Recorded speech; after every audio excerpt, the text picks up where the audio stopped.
खैनी, गुटखा, तंबाकू, पान मसाला हमारे देश की बहुत बड़ी समस्या है। इनका सेवन मुंह के कैंसर का प्रमुख कारण है। इस मरीज को जीभ का कैंसर है और हमें इसका ध्वनि यंत्र निकालना पड़ा।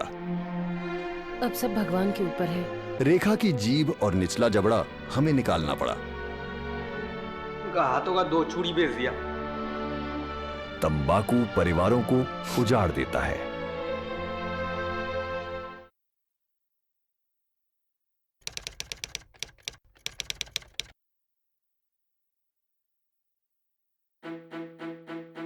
जब आप अच्छी बैटिंग कर रहे हो तब रन आउट होना बहुत बुरा होता है। ऐसा आपकी या आपके पार्टनर की गलती से हो सकता है। अगर आप धूम्रपान करते हैं या आपके आसपास कोई धूम्रपान करता है तो वह आपको नुकसान पहुंचाता है। समझदार बने, तंबाकू से रन आउट होने से बचें।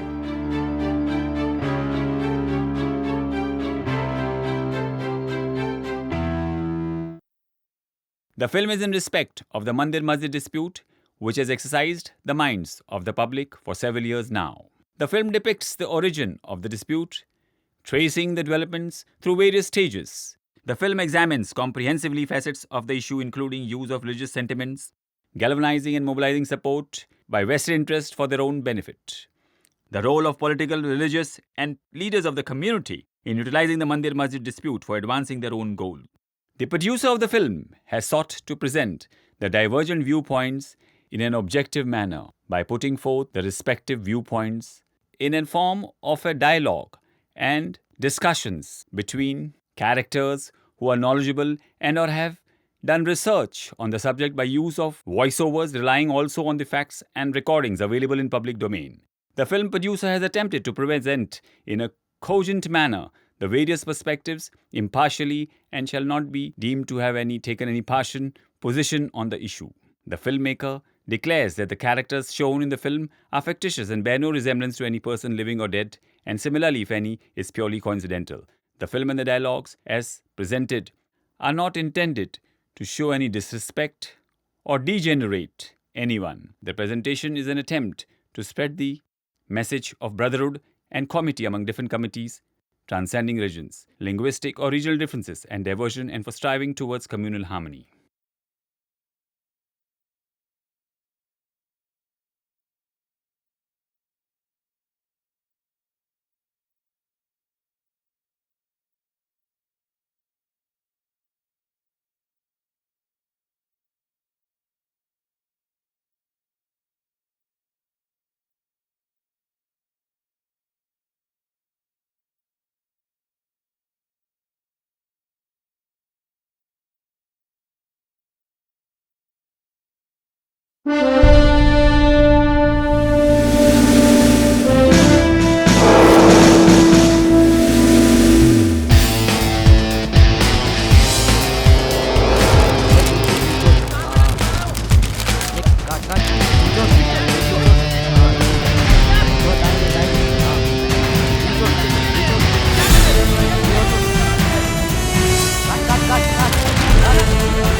अरे इन्होंने तो हरी वाली पतंग काट दी।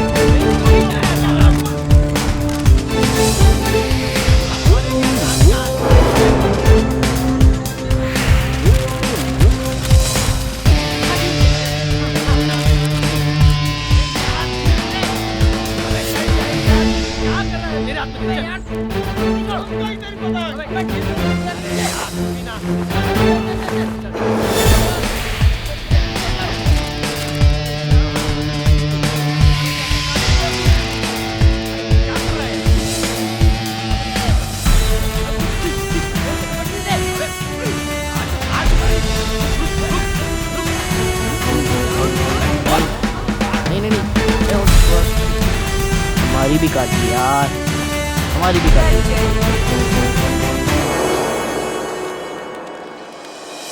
सुनील, आई होप कटी पतंग की तरह तुम किसी शराब खाने में गिरते पड़ते नहीं पाए जाओगे। फादर, उम्मीद पर दुनिया कायम है। उम्मीद है तुम अपने इरादे पर कामयाब रहोगे। फादर, अगर इस बार इरादा बदला तो इनको मैं बदल दूंगी। नीलोफर, तुम्हारा मतलब क्या है? तुम इनको बदल दोगी कि इनको ही बदल दोगी? फादर, मुझे मेरी बीवी की आदत पड़ चुकी है, और आप तो जानते हैं फादर, आदत बड़ी मुश्किल से जाती है। तो ये चेंज वाला आइडिया चेंज करते हैं। आई प्रॉमिस, नो मोर नशा। Father, thank you so much. God bless you. चले सुनील। चले। क्या पिछले कुछ सालों से मैंने ज्यादा ही वेट पुट ऑन नहीं कर लिया? पिछले कुछ सालों से तुमने शराब को अपनी जिंदगी बना के रखा है, जिससे तुम्हारा फिजिक खराब हो गया। अब तुम जैसे भी हो, जो भी हो, रहोगे तो मेरे ही टेडी बियर ना। क्या मैं तुम्हें भालू नजर आता हूँ? अरे ऐसा नहीं है सुनील, तुम जैसे भी हो, जैसे भी रहोगे तो मेरे ही सुनील ना।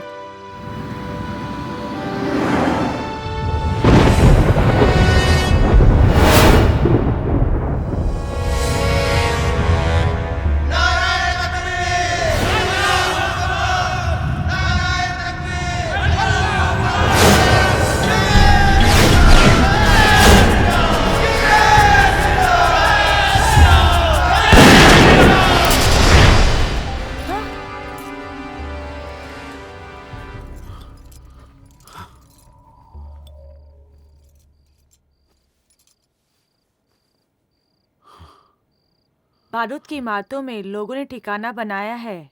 नफरत की चिंगारी आशियाना बर्बाद कर देगी। कुछ नहीं बदला, कुछ नहीं बदला। मेरा प्यार भी तो नहीं बदला। I love you.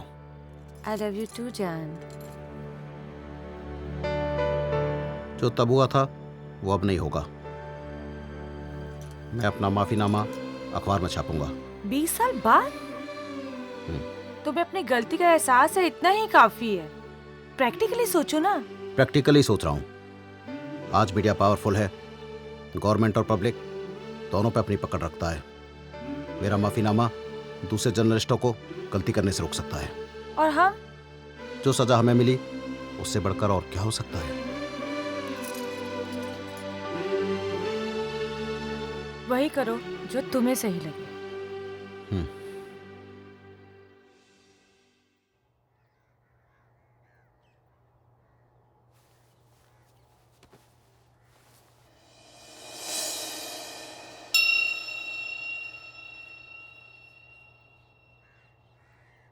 Neelu,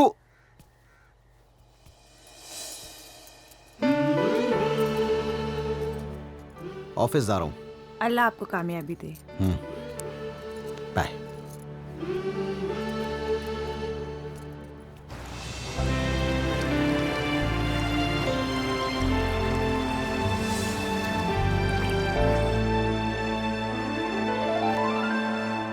I am really shocked. आप जैसा सीनियर जर्नलिस्ट ऐसा सोच भी कैसे सकता है? लगता है यह नशा मुक्ति केंद्र आपको सूट नहीं हुआ। Start thinking again. आपके होश ठिकाने आ जाएंगे। Sir listen, please listen do listen to me first. ये पब्लिक अपॉलॉजी तुम्हें रुइन कर देगी, तुम्हें बर्बाद कर देगी, तुम्हारा करियर बर्बाद कर देगी, साथ साथ हमारे अखबार की छवि भी खराब हो जाएगी। सर बेहतर होगा कि मेरा माफीनामा हमारे अखबार में छपे, क्योंकि दूसरे अखबार मुद्दे में नहीं बल्कि हमारे अखबार को बेइज्जत करने में ज्यादा दिलचस्पी दिखाएंगे। तुम मुझे धमकी दे रहे हो? सर 20 साल से मैं इस अखबार से जुड़ा हूं। It's my family. But look at the larger picture. हमारे माफीनामे से दूसरे जर्नलिस्टों पर कितना पॉजिटिव असर पड़ेगा, और 90 में जो हमसे गलती हुई वो दोबारा नहीं होगी। हमसे कोई गलती नहीं हुई है। मीडिया समाज का प्रतिबिंब है। It reflects what it sees. अगर समाज बदसूरत है तो है। हम भी उस समाज का हिस्सा है सर। अगर सीधी बात का असर नहीं पड़ता तो हम स्टोरी को टेढ़ा मेढ़ा करके चटपटा बना के पेश करते हैं। हम न्यूज़ ब्रॉडकास्ट नहीं केटर करते हैं। नमकीन न्यूज़। हम में और बावर्ची में क्या फ़र्क है सर? अगर तुम्हें मीडिया से इतनी तकलीफ हो रही है देन रिजाइन। सर मुझे मीडिया से नहीं, पर मीडिया के नाम पर जो ये सर्कस चल रहा है इससे प्रॉब्लम है। I respect media's power, but great power comes with great responsibilities. Oh. So a Spider-Man is going to change the whole world. मैं आपको ये हाराकिरी नहीं करने दूंगा। देखो, रिटायरमेंट के बाद ये किताब विताब लिख लेना। फिलहाल अयोध्या वर्डिक्ट की डेट कंफर्म हुई है। Concentrate on that. You have first-hand experience. जितने चाहे आर्टिकल लिख लो उसके ऊपर। Ayodhya verdict is the flavor of decision. Sorry sir, मैं फिर नफरत की आग पर रोटियां नहीं सेकूंगा। Now grow up. देखो, बाबरी डेमोलिशन अब इतिहास बन चुका है। इतिहास हमें इसलिए नहीं सिखाते कि हम नफरत बढ़ाएं, दोबारा वही गलतियां करें। इतिहास हमें इसलिए पढ़ाया और सिखाया जाता है कि हम बेहतर इंसान बने। हाँ, माना तुमसे यानी हमसे ये गलती हुई, लेकिन माफी मांगने के बजाय क्या हम ऐसा कुछ नहीं कर सकते थे जिससे देश में अमन और शांति को बढ़ावा मिले? ठीक है सर, मैं पॉजिटिव स्टोरीज पे वर्क करूंगा। वो कहानियां जिसमें नफरत इंसानियत से शिकस्त खा गई हो। That's it. अगर तुम्हारे काम के कारण एक भी दिल से नफरत हट गई, एक भी दिल से, तो ये तुम्हारी बड़ी कामयाबी होगी और यही तुम्हारा माफीनामा होगा। सर, लेकिन धर्म और मजहब के नाम पर जो घिनौना खेल खेला गया है, public must know. Let's do the complete story on game of Ayodhya. आग से खेल रहे हो। Be alert. Thank you sir. Faizabad जाना जरूरी है। अयोध्या पे स्टोरी बिना अयोध्या और फैजाबाद जाए तो कवर नहीं हो सकती ना। तुम साथ चलोगी? जब आप जानते हुए भी पूछ रहे हो। तुम्हारे अब्बू से मुलाकात हुई तो? कहना कि खुश हूँ। और रिजवान मिला तो?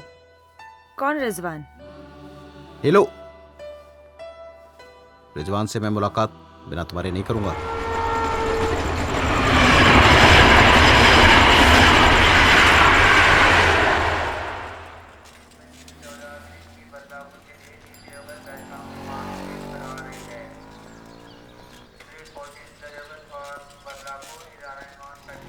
मुरली जी,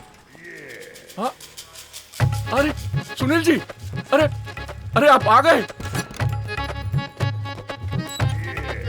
अरे विवेक जी ने कहा कि आपका खास ख्याल रखा जाए।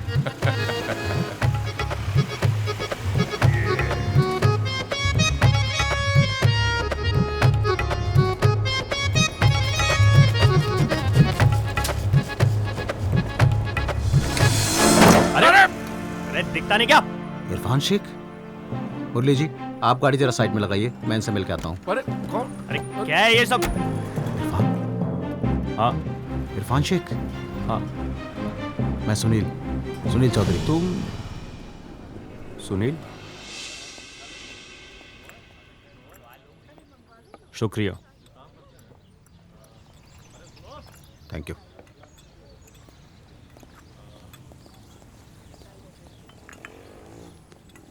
फैजाबाद कब आए?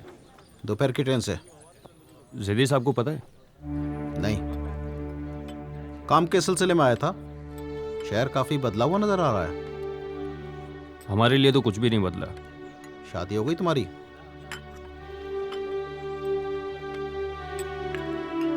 नीलूफर ठीक है? हाँ, पर साथ नहीं आई। रिजवान से मुलाकात हुई? नहीं। फिर मिलेंगे। अयोध्या जा रहा हूं काम के सिलसिले में। हाय। दोपहर से पहुंचे हो, अभी समय मिला? फोन तुम्हारा आउट ऑफ कवरेज क्यों जा रहा था? एक मैसेज नहीं कर सकते थे? बोल नहीं सकते थे? खैरियत से पहुंच गए हो? अरे यार, रोमिंग की प्रॉब्लम थी, अभी जाके ठीक हुआ है। तो चालू होते फोन तो करना था ना। वीडियो चैट कर तो रहा हूँ, और तुम फोन की बात कर रही हो। ठीक हो? हाँ, एक अजीब सी फीलिंग है। तुम साथ होती तो शायद बहुत अच्छा होता। तुम्हारे कॉलेज के बाहर गया था। तुम्हारे कॉलेज के बाहर वो गोले वाला आज भी है। ऐसा लगता है कि जैसे अभी सब कल ही की बात हो। तुम कॉलेज गए थे? हाँ, गया था, और इरफान से भी मुलाकात हुई थी। उसने तुम्हारे से कोई बदतमीजी तो नहीं की ना? पर तुमको अभी भूल नहीं पाया है। याद कर रहा था तुमको। तुम मुझसे दूर रहना, चलता है वो तुमसे। अरे मुरली जी आए हैं, बाद में बात करते हैं। Good night. I love you. काफी मटेरियल ले आए आप? अयोध्या और बाबरी कांड के अलावा राम जी पे लिखे हुए भजन, कीर्तन, लोक कहानियां सब ले आया हूँ। ये सुनील जी, हम काम के जो है ना बहुत पक्के हैं। पढ़िए। ऐसा करिए, बाबरी कांड की मुद्दों से जुड़ी किताबों को छोड़कर ये सब मटेरियल ले जाइए आप। अरे बहुत हार्ड वर्क किए हम सुनील जी। पर मैं स्मार्ट वर्क में बिलीव करता हूँ। लिब्रान कमीशन की रिपोर्ट लाए आप? अरे हम घर छोड़ दिए, पर लिब्रान कमीशन ही क्यों? 17 साल की तफ्तीश है उनकी। पूर्व मुख्यमंत्री कल्याण सिंह जी और बीजेपी के लोग इस रिपोर्ट को कचरेदान में डालने की बात करते हैं। इसलिए कि रिपोर्ट में उन्हें गुनाहगार ठहराया गया है। खैर छोड़िए उस बात को, बिना उनका पक्ष जाने किसी निर्णय पर पहुंचना ठीक नहीं। कल लेते आइएगा लिब्रान कमीशन की रिपोर्ट। अरे भाई साहब, वो रिपोर्ट जो है वो 1000 पेज की है। पर मुद्दे की है, भजन या कीर्तन की नहीं। खैर रिपोर्ट कल लेते आइएगा। हाशिम अंसारी जी के अपॉइंटमेंट का समय लिया आपने? हाँ ले लिया। और भास्कर दास जी का? अरे सारा स्टोरी आज ही कवर कर लें क्या भाई साहब? जी। भूख के मारे पेट में 6 दिसंबर हो रहा है। आप खा लीजिएगा, मैंने रास्ते में खाना खा लिया था।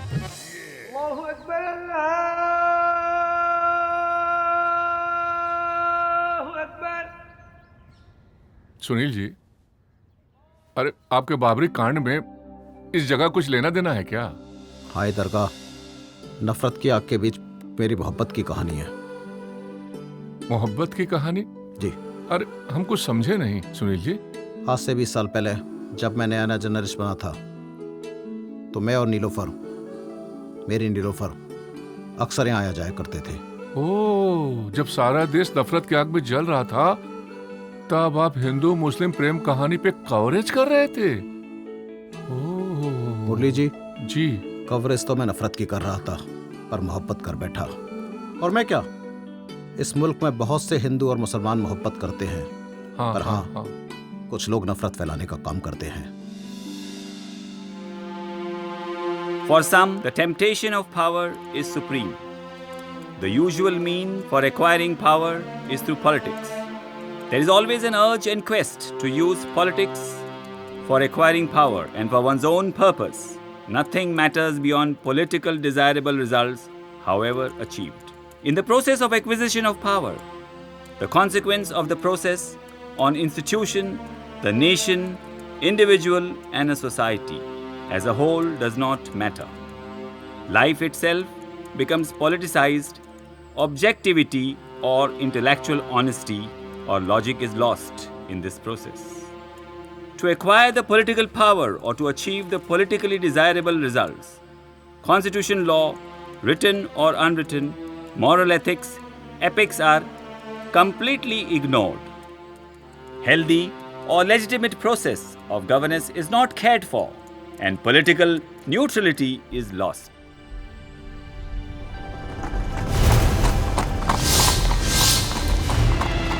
सन 1528 में पहले मुगल शासक बाबर ने अपने कमांडर मीर बाकी को अयोध्या में मस्जिद बनाने का आदेश दिया और कहा जाता है कि मीर बाकी ने एक मंदिर को तोड़कर मस्जिद का निर्माण किया, जिसे विवादित स्थल कहा जाता है। हिंदुओं ने अपने पवित्र स्थान को कब्जा करने के लिए कई प्रयास किए।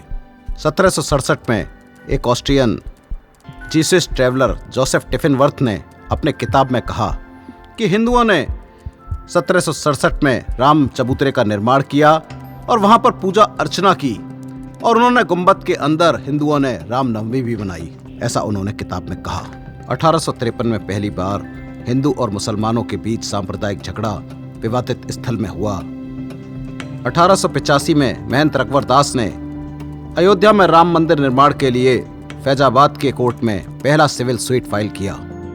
वर्ष 1886 में महंत रघुवर दास के मुकदमे को फैजाबाद के सिविल कोर्ट के जज कर्नल F.E. चेमियर ने यह कहते हुए रद्द किया कि इस मुकदमे को 356 साल बीत गए हैं और अगर अब इस पर कोई भी फैसला करेंगे तो शायद इसका बहुत ज्यादा नुकसान होगा। वर्ष 1859 में ब्रिटिश गवर्नमेंट ने हिंदू और मुसलमानों की पूजा के लिए दोनों के बीच में एक तार लगा दी और 90 वर्ष तक यही स्थिति कायम रही।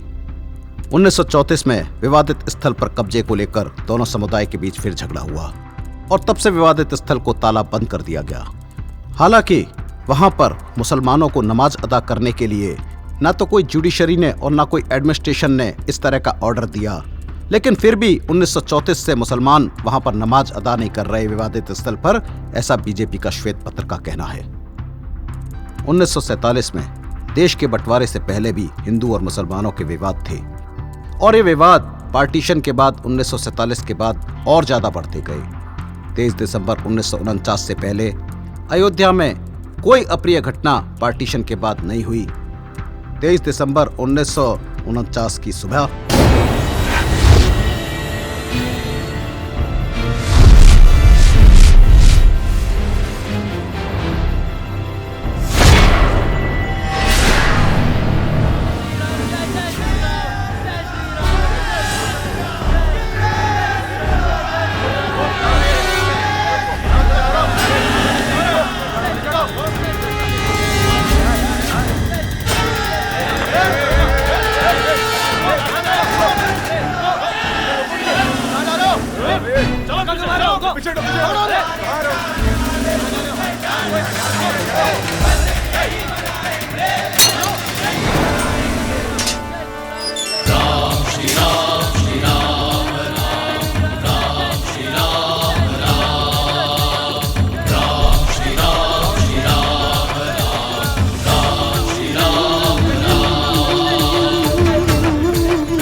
राव जी, शिव चरण दास, हमरे राम जी का सपना साकार हुआ है। राम लला जी यहाँ प्रकट हुए हैं। जय सिया राम। धार्मिक काम में बाधा मत डालो। कीर्तन करना है तो रुको, वरना निकल जाओ। जय श्री राम, जय श्री राम, जय श्री राम, जय श्री राम, जय श्री राम, जय श्री राम, जय श्री राम, जय श्री राम, जय श्री राम, जय श्री राम, जय श्री राम, जय श्री राम, जय श्री राम, जय श्री राम, जय श्री राम, जय श्री राम, जय श्री राम, जय श्री राम। 23 दिसंबर सन 1949 सुबह 7 बजे मैं इंस्पेक्टर राम दुबे, थाना अयोध्या, जिला फैजाबाद जन्मभूमि पहुंचा। मुझे हवलदार माता हरिप्रसाद, जो रात में विवादित स्थल पर तैनात था, उसने बताया 15-20 लोगों ने मस्जिद का ताला तोड़ा और भीतर जाकर श्री राम लला की मूर्ति स्थापित कर दी। उन्होंने दीवारों पर श्री राम गेरू से लिखा। हवलदार हंसराज जो वहां पर तैनात थे, उन्होंने अभय राम दास, सिद्धेश्वर राय, शिवचरण दास आदि भीड़ के सदस्यों को रोकने का और समझाने का काफी प्रयास किया, पर उन्होंने हवलदार हंसराज की चेतावनियों को अनसुना कर दिया। पास की पीएसी की चौकियों को इतला की गई, पर उनके पहुंचने तक भीड़ काफी मात्रा में बढ़ गई थी और उग्र होने के कारण अधिकारियों ने बल प्रयोग करना उचित नहीं समझा। जनाब, मस्जिद के इमाम अब्दुल गफ्फार साहब आए हैं अपने कुछ मुसलमान नुमाइंदों के साथ, और साथ में वो मुअज्जिन भी है जो उस दिन मस्जिद में था। चलो ठीक है, ले आओ उनको। जी जनाब। आइए इमाम साहब, आराम से बैठिए। जनाब, मस्जिद में बुत रख दिया गया है और आप फरमाते हैं कि हम आराम से बैठे। इमाम साहब, मैं इसी केस की एफआईआर दर्ज कर रहा हूँ, आप निश्चिंत रहिए, सब कुछ ठीक हो जाएगा। आप बैठिए, ठीक है?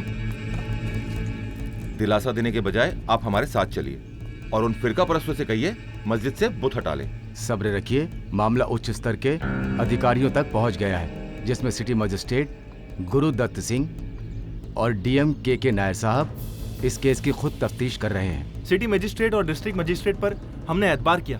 अभय राम जो मुख्य आरोपी है, इन दिनों उनके साथ देखा जा रहा है, तो हमें इसमें साजिश की बू आ रही है। बगैर सबूत बकवास मत कीजिए आप। बेहतर होगा कि आप अपनी फरियाद लेकर आप सीधे डीएम साहब के पास जाएं। मजिद मियाँ, ये ठीक कह रहे हैं, हमें डीएम के नायर से मुलाकात करनी चाहिए। पाकिस्तान के वजूद को ठुकरा के हिंदुस्तान को हमने अपना वतन माना है और वादा किया गया कि मुसलमानों का जितना बराबर हक है उतना हिंदुओं का भी, तो ये हिंदुस्तान हमारा भी एकमात्र वतन है। एक गुट पानी पीजिए। देश के बंटवारे की लकीरें 10 लाख लोगों के खून से सींची गई हैं। खून अभी भी सुर्ख है। देश में तनाव का माहौल है। सरकारें अपना काम कर रही हैं। जनाब, आप अल्लाह का शुक्र मनाइए कि आप हिंदुस्तान में हैं। पाकिस्तान में ये बात कोई हिंदू या सिख सोच भी नहीं सकता था। मैं भी अपना परिवार लाहौर में खोकर आया हूँ।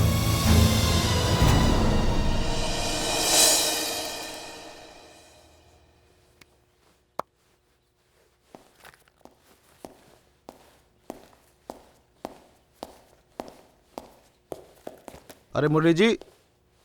अरे sir, good morning. Good morning. कैसे हैं आप? बहुत अच्छा हूँ सर, मैंने सारा अरेंजमेंट कर लिया है। सारा हो गया अंजाम? Yes. चलिए चलिए आइए। हम आपके लिए एक और मीटिंग फिक्स करवाए हैं। अच्छा अच्छा अच्छा। अच्छा, आज जो है ना, आप ये जो हाशमी साहब है ना, ये काफी बूढ़े हो गए हैं। अच्छा। देखिए उनकी उम्र जो है ना वो 90 से ऊपर हो गई है। ओहो हो। ये बाबरी कांड के ये जो है ना ओरिजिनल याचिका करता है, लेकिन आज हम मीटिंग जो है इनके बेटे के साथ करेंगे। Thank you Murali ji, thank you. और कितना दूर चलना है? अरे बस बस बस बस आ ही गए। अब यहाँ से सामने राइट लेंगे ना, बस सामने ही घर है। हाँ उनका। सबसे पहले 1885 में निर्मोही अखाड़ा के महंत थे रघुवर दास। उन्होंने सबसे पहले किया कि हमारा जो है भगवान का हम मंदिर बनाना चाहते हैं, ये जीर्ण शीर्ण अवस्था में है। ऐसी स्थिति पे हमें वहाँ मंदिर बनाने की इजाज़त है, जो कि कोर्ट ने खारिज कर दिया, क्योंकि अंग्रेजों का शासन था। वो नहीं चाहते थे कि हिंदू और मुसलमान मिल करके रहें, ऐसा वो नहीं चाहते, इसीलिए वो रुक गया था। लेकिन पूजा पद्धति चलती थी, पूजा पाठ सब कुछ हो गया। ये तो नेता लोग हैं, तरह तरह की बातें करते हैं। अगर इनके ऊपर चला जाए तो समझ लो कि देश का नुकसान हो जाएगा, हो रहा है। क्योंकि तमाम जगहें जो है ऐसी हैं कि हिंदू मुसलमान की फीलिंग पैदा कर, ये सब बात जो लोग कहते हैं ये सब देश को तोड़ने वाले लोग हैं।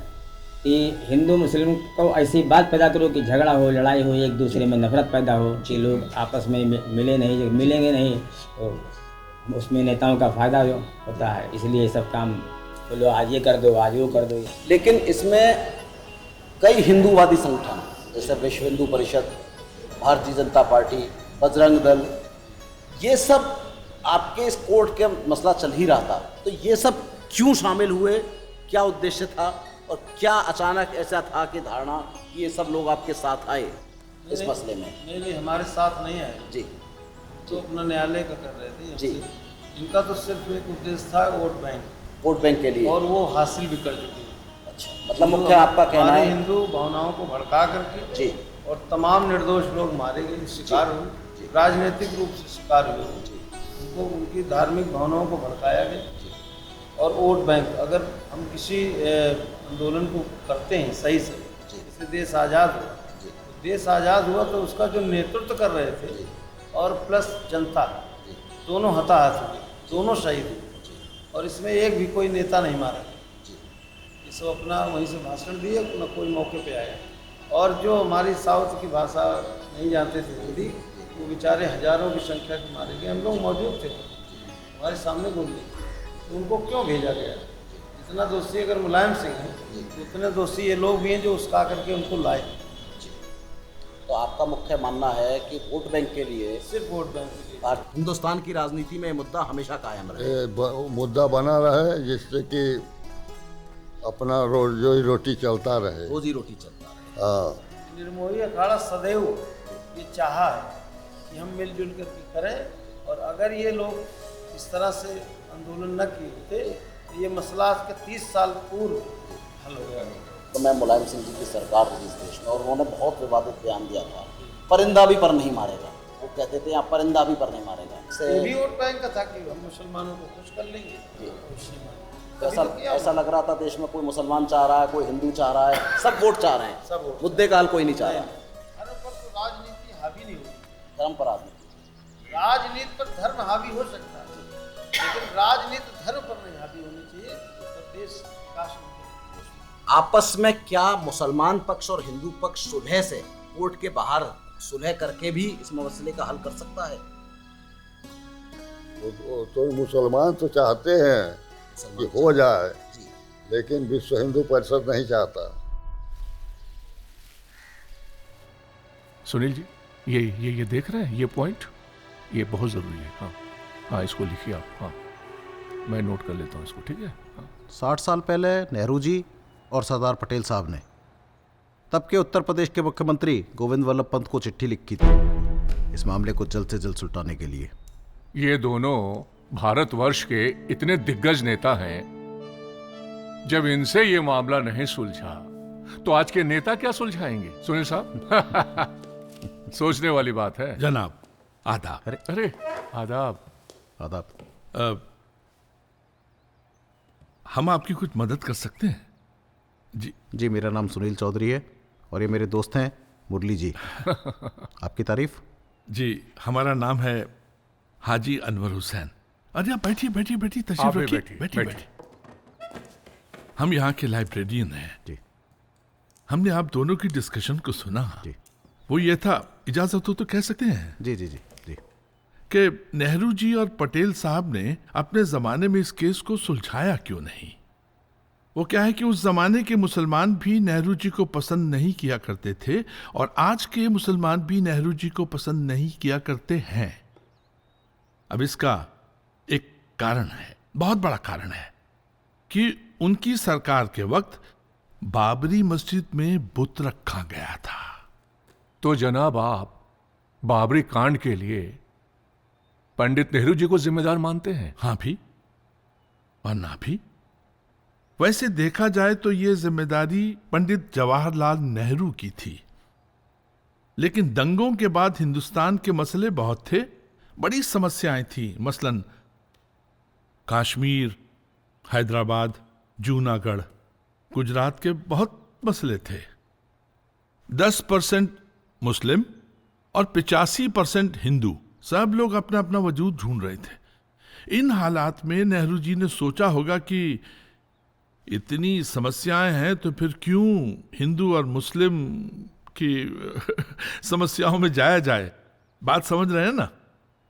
यही समस्या थी और वजह भी यही थी, लेकिन जिम्मेदारी उनकी थी। ये मामला बवाल बनकर इतने सालों तक खिंच जाएगा, उन लोगों ने सपने में भी नहीं सोचा था। वाह, क्या भारत का निर्माण हुआ है! वाह, हिंदुस्तान ने बहुत निर्माण किया है, पर यस, अभी भी कुछ खामियां जरूर हैं। कुछ खामियां हैं? देखिए, हमारा ये पूरा यकीन है कि एक आम हिंदुस्तानी से बढ़कर सेक्युलर कोई हो ही नहीं सकता है। बाबरी मस्जिद के शहीद होने के बाद में यहां पर हिंदुस्तान में जिहाद की फैक्ट्रीज लग सकती थी, लेकिन कुछ नहीं हुआ, क्योंकि हिंदुस्तान का मुसलमान फसाद पसंद नहीं है, आतंक पसंद नहीं है। उसने साफ साफ इनकार कर दिया इससे। अब देखिए ना, बॉलीवुड के इतने बड़े बड़े सुपरस्टार सब मुसलमान हैं। सेक्युलरिज्म की इससे बढ़कर और क्या मिसाल हो सकती है? बिल्कुल जनाब, बिल्कुल। फिर भी इलेक्शन आते ही इस देश में सबसे इंपॉर्टेंट मुद्दा मंदिर और मस्जिद ही बन जाता है। अब क्या करें जनाब, जनता तो बदल गई पर नेता नहीं बदले। जरूर बदलेंगे, जनता बदलेगी इन्हें। वाकई, लेकिन यकीन मानिए, आप दोनों से मुलाकात करके हमको बहुत अच्छा लगा।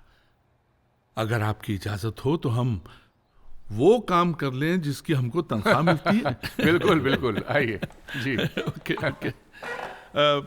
आपसे 4 बजे मुलाकात होती है, क्योंकि हमारे 2 विद्वान मित्र वो भी वहीं पे होंगे, क्योंकि उनके साथ फिर हम इत्मीनान से लिब्राहन कमीशन के बारे में बात कर सकते हैं। वैसे आपको एक बात कहें कि हमारे आपस में इतने डिस्कशंस और डिबेट्स होते हैं, उतने डिबेट्स तो पार्लियामेंट में भी नहीं होते।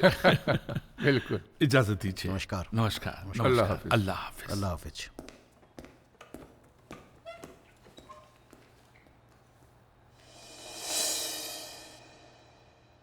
डिस्ट्रिक्ट मजिस्ट्रेट के नायर ने मस्जिद से मूर्ति हटाने की मुखालफत की। उनका कहना था कि ऐसा करने से लॉ एंड ऑर्डर की गंभीर समस्या उत्पन्न हो जाएगी। हिंदू संगठन जो हैं वो काफ़ी हथियार लेकर बैठे हैं और मरने मारने को तैयार हैं। हालांकि उन्होंने माना कि मस्जिद में मूर्ति रखना गलत है, पर उन्होंने उसको कहा कि अगर हम इसको हटाएंगे तो लॉ एंड ऑर्डर और ज़्यादा बिगड़ जाएगा। इस मसले का हल आपसी बातचीत और सब आपस में बैठकर निकलना चाहिए। उन्होंने ऐसा माना। उनका कहना था कि उनके घर के बाहर कई मुस्लिम संगठन नारे लगा रहे हैं, कह रहे हैं के नायर अत्याचार करना बंद कर दो, मस्जिद के फाटक खोल दो।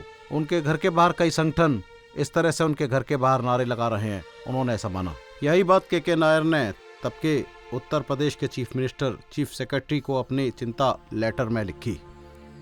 लोगों को ये शक था कि के नायर हिंदूवादी और हिंदुओं का पक्ष लेते हैं, और उनकी बात ये शक यकीन में तब बदल गया जब के नायर और उनकी पत्नी ने जनसंघ की टिकट पर चुनाव लड़ा और चुनाव जीता भी। 1950 से 1959 तक फैजाबाद की कोर्ट में 2 केस फाइल किए गए। पहला गोपाल दास विशारद और दूसरा परमहंस रामचंद्र दास निर्मोही अखाड़ा के अध्यक्ष। इनका मानना था कि विवादित स्थल को इनके सपुर्द कर दिया जाए और वहां से रिसीवर हटा लिया जाए।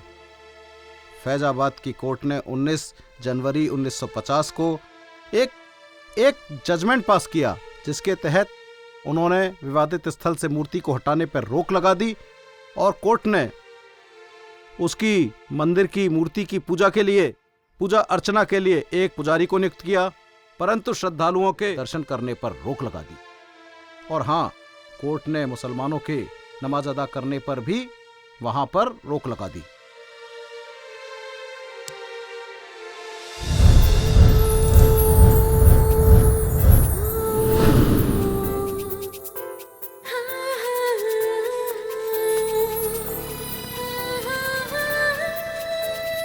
जी मैडम, कौन सी दूं? भैया ऑरेंज वाली देना। जी जल्दी दो ना भैया। मुझे भी ऑरेंज देना।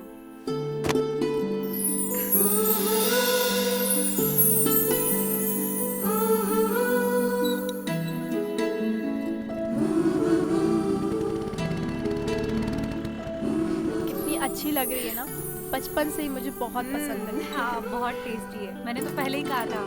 सीरियसली बहुत अच्छी है। हाँ, बहुत। तेरे बॉयफ्रेंड का क्या हाल है? फाइन है। कैसा चल रहा है बाकी सब? नहीं। तू बता, तेरे वाले का क्या हाल है? अरे वो तेरे साथ फ्लर्ट करता है ना बंदा। मैंने नहीं देखा। अरे वो देख, स्कूटर पे बैठा है।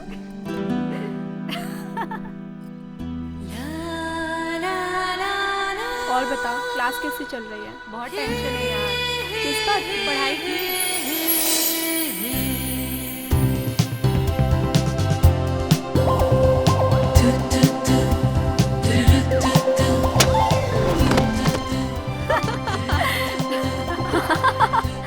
पागल है। चलो यार, चलो यार।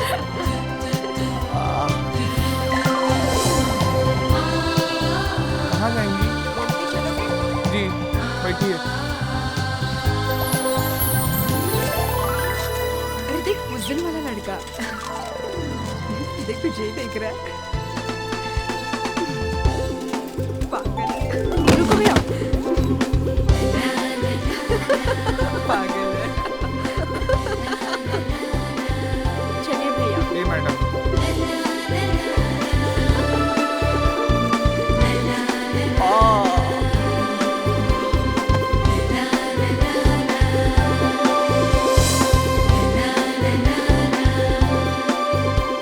और बता, सब प्रिपेयर है तुम्हारा? और केमिस्ट्री और एग्जाम्स आने वाले हैं। अरे देखो भैया, देखो। अरे नारे, अरे लड़की के चक्कर में हमारा सुबह सुबह दूध गिराई दे तुम। खड़े हो जाओ खड़े। अब इसका नुकसान कौन भरेगा भैया? पता नहीं कहाँ से आ जाते हैं सुबह सुबह। चल चल।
शास्त्री जी हमारे बड़े अच्छे दोस्त हैं और सबसे बड़ी बात यह है कि वो महाविद्वान है और बाबरी कांड के ऊपर उनकी पकड़ बड़ी कमाल है और उनका नजरिया बड़ा दिलचस्प हाजी है। साहब। जी लो, think of devil and devil is there. Welcome Shastri ji, आइए आइए। कोई पापी हमें याद करे और हम ना आए, एक कमिटमेंट है एक पापी की दूसरे पापी से।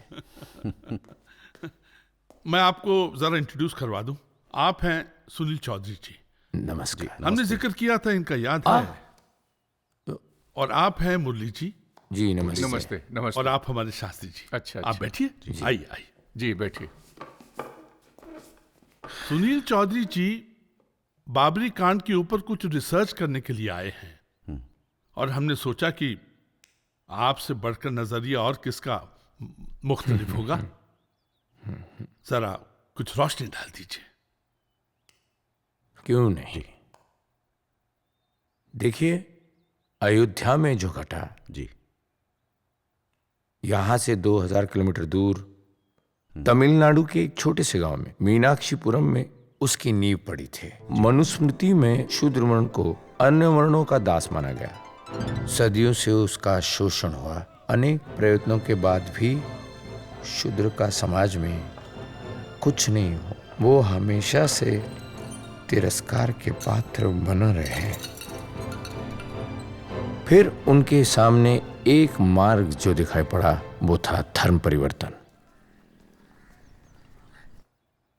400 हिंदू परिवारों ने एक साथ मीनाक्षीपुरम में इस्लाम कबूल किया। इस घटना ने हिंदू समाज पे गहरा आघात किया।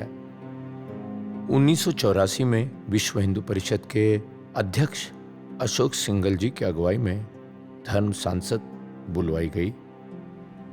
चिंतन बैठक के मूल बिंदु थे निम्न वर्णों के लोगों के बीच हिंदू धर्म के प्रति हताशा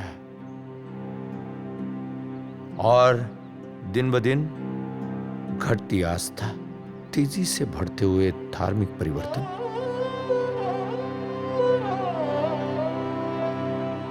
कश्मीर के राजा परिवार से करण सिंह भी इस बैठक में शामिल हुए। विश्व हिंदू परिषद ने बिहार सीतामढ़ी, जहां सीता जी का जन्म हुआ, वहां से एक बड़ी रथ यात्रा का आयोजन किया कि 31 अक्टूबर 1984 को प्रधानमंत्री श्रीमती इंदिरा गांधी जी की उन्हीं के सिख अंगरक्षकों ने गोलियां मारकर हत्या कर दी। इंदिरा जी की हत्या के बाद इस अभियान को विराम लग गया और दिल्ली जल उठी।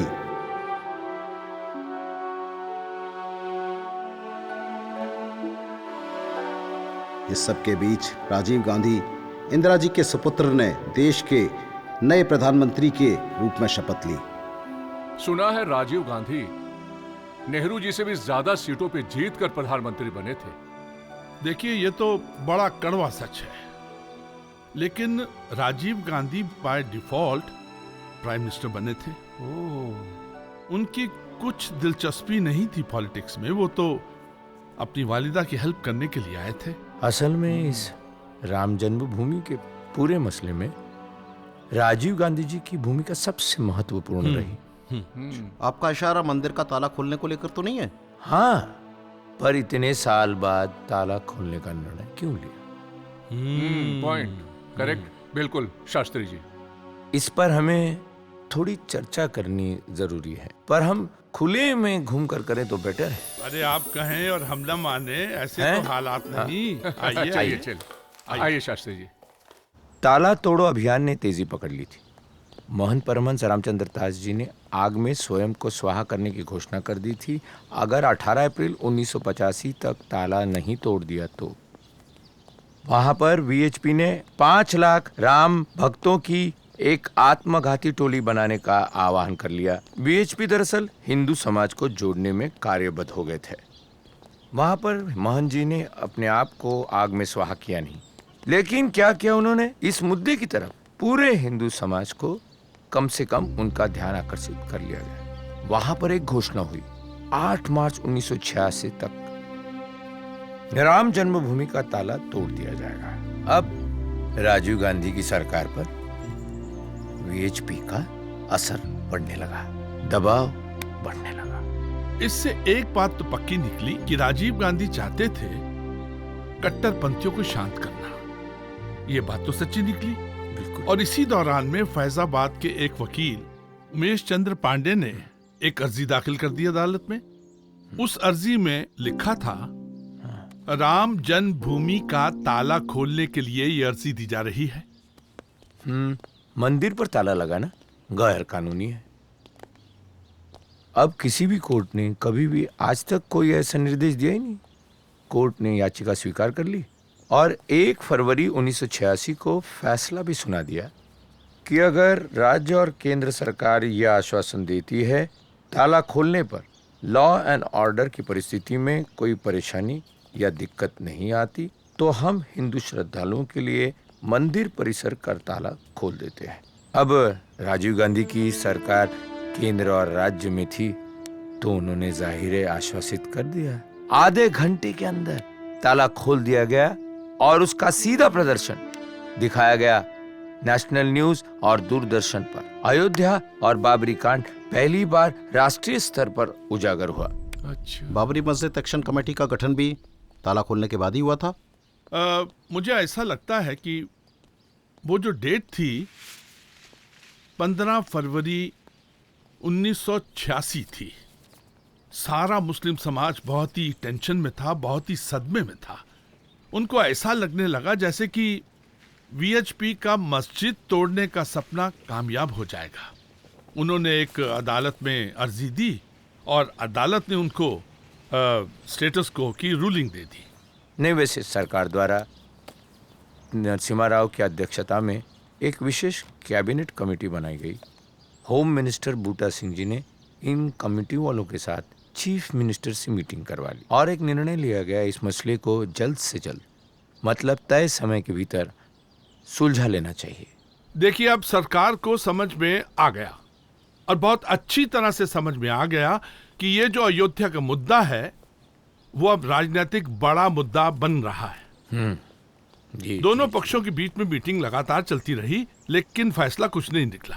इधर जो हिंदू थे वो अपने शिलान्यास पे अटके हुए थे और जो मुस्लिम थे वो अपने लॉन्ग मार्च पे अटके हुए थे।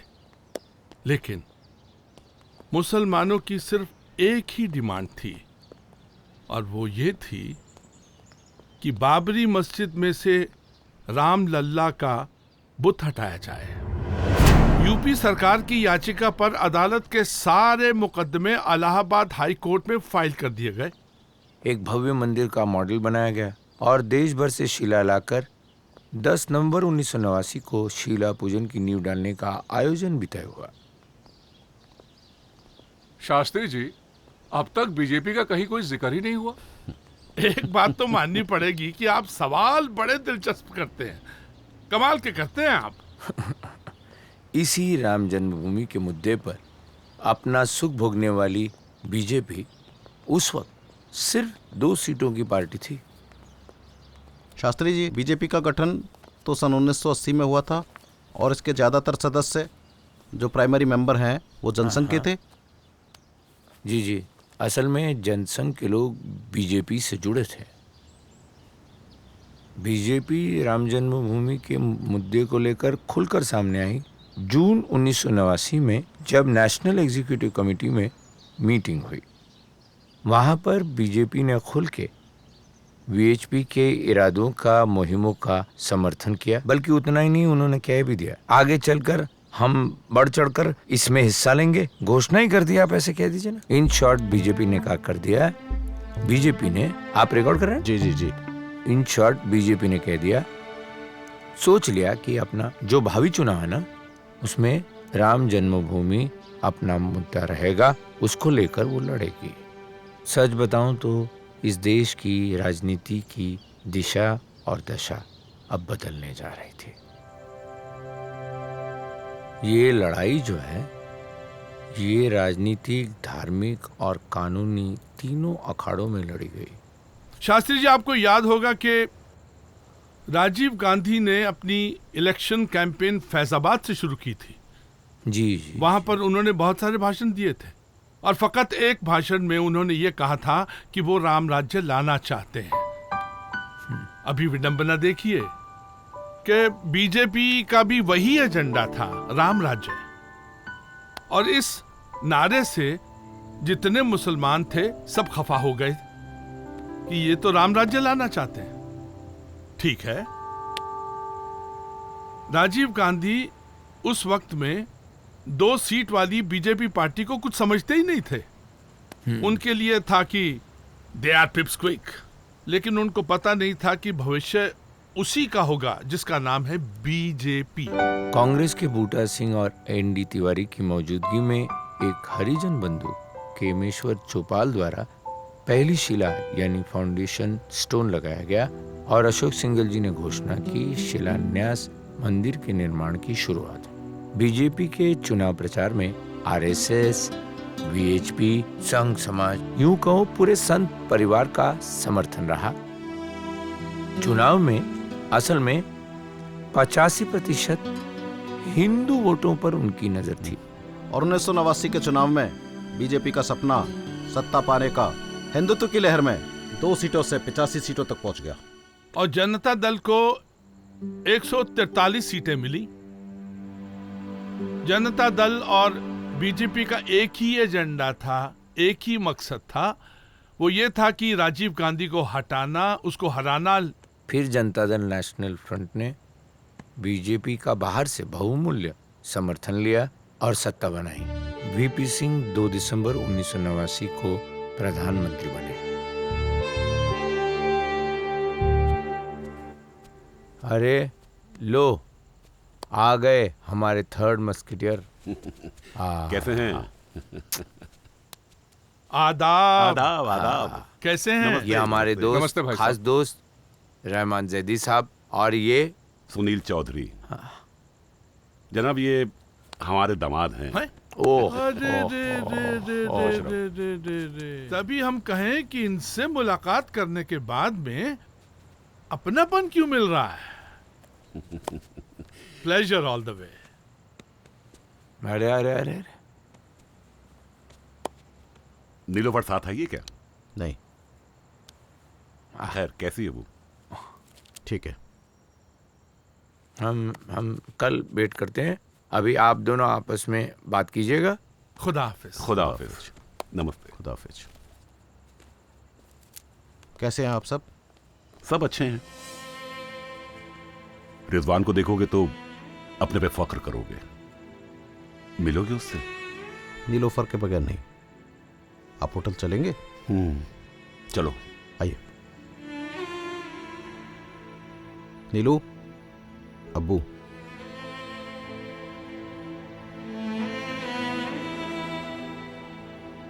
अब्बू, कैसी हो बेटी? नीलू बेटा बस कर। उधर अम्मा भी बूढ़ी हो गई है। अब जिद छोड़ दे बेटा। अब्बू, अब कैसे हो अब्बू? वैसा ही हूं जैसा एक वालिद को अपनी औलाद के बगैर होना चाहिए। बेटा लौटा, लौटा। मैं आपकी बहुत इज्जत करती हूँ, पर जो हुआ वो मैं भूल नहीं सकती। बेटा अगर हमारे लिए नहीं तो कम से कम अपने रिज्जू के लिए तो वापस आ जा बेटा। लौटा ना। आजा बेटा आजा, तेरी बहुत याद आती है। औलाद के होते भी 17 साल हम बे औलाद रहे हैं। सब भूल जाओ। नहीं अब्बू, नहीं।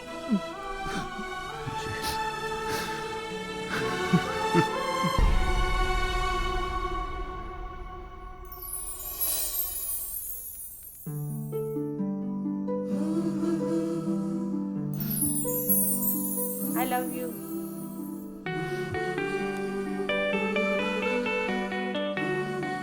और भैया कैसे हो भैया? ये रखो,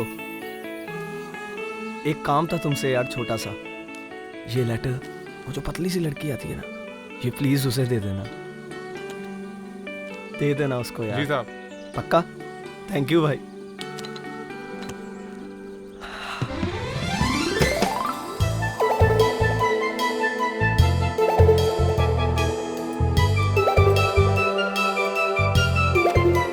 चलते हैं।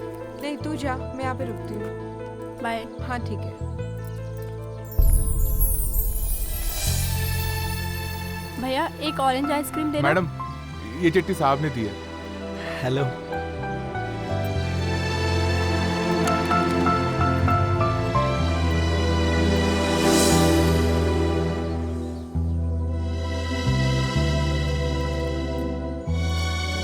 ये लीजिए।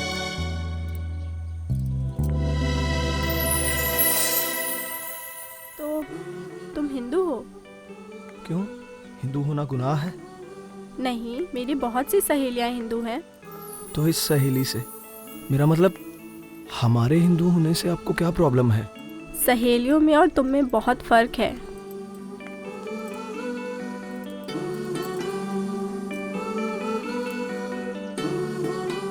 मैं पसंद नहीं? नहीं नहीं नहीं मतलब पता नहीं। तुम मुसलमान हो, इससे मेरी मोहब्बत पर कोई फर्क नहीं पड़ेगा। I love you Nilufar. पर तुम शायद कंजर्वेटिव फैमिली से हो, इसीलिए ये सब बातें।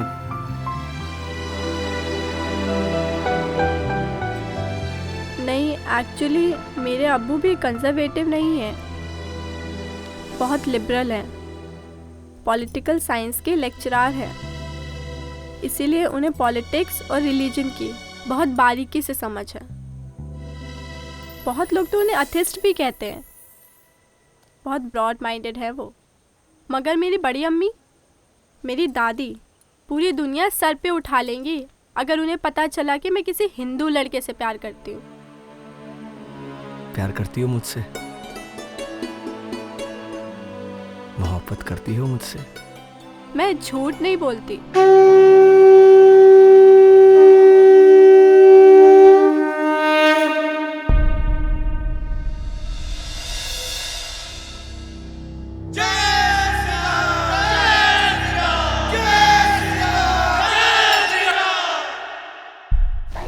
आदि जैसे विषयों का गिरफ्तारी का निर्णय कर सकती है, प्रदर्शन का निर्णय कर सकती है। कोर्ट इस बात का फैसला नहीं कर सकती कि राम का जन्म यहाँ हुआ कि नहीं। यह तो पहले झांकी है, काशी मथुरा बाकी है। और जोर से बोलिए भगवान श्री राम की।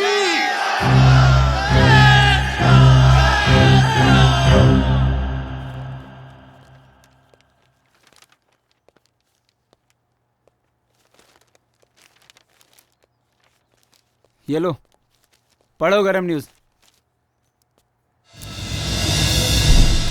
बोट क्लब दिल्ली में वीएचपी द्वारा प्रायोजित बैठक में निर्णय लिया गया कि बीजेपी अध्यक्ष लाल कृष्ण आडवाणी देश भर में राम मंदिर मुद्दे के लिए जन जागृति के लिए रथ यात्रा करेंगे। इस यात्रा में उनका समर्थन वीएचपी, आरएसएस, बजरंग दल और संघ समाज उनका समर्थन करेंगे। 30 अक्टूबर 1990 को भव्य मंदिर निर्माण के लिए अयोध्या में कार सेवा शुरू की जाएगी।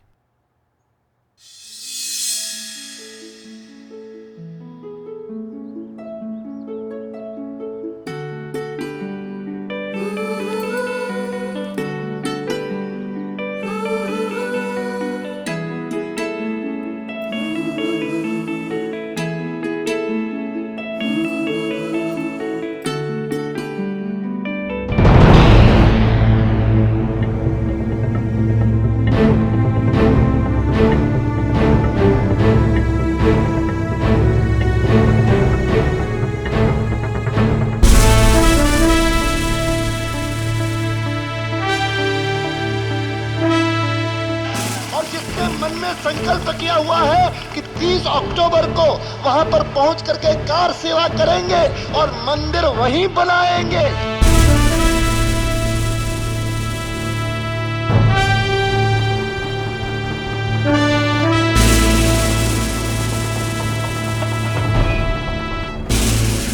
ये लीजिए, मंडल के जवाब में कमंडल।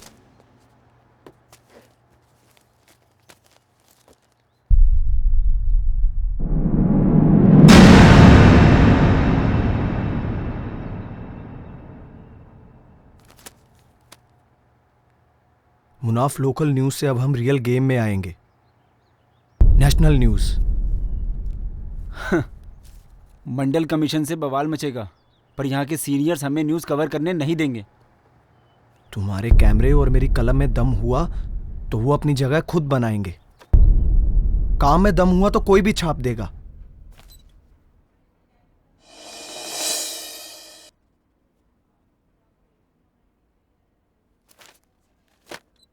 Good, good, good, good, good. Very good job done. Thank you, sir. Your appointment is confirmed. Thank you sir. आप लोगों की पहली असाइनमेंट होगी लाल कृष्ण आडवाणी जी की रथ यात्रा। सर, इतनी बड़ी जिम्मेदारी। Let me finish first. Advani साहब के साथ हमारे सीनियर जर्नलिस्ट त्रिपाठी जी जाएंगे, लेकिन आशंका है कि इस रथ यात्रा के दौरान कुछ दंगे होंगे। उसकी स्टोरी और कवरेज आप लोग करेंगे। Good luck. Thank you sir. Thank you sir. बताता हूँ।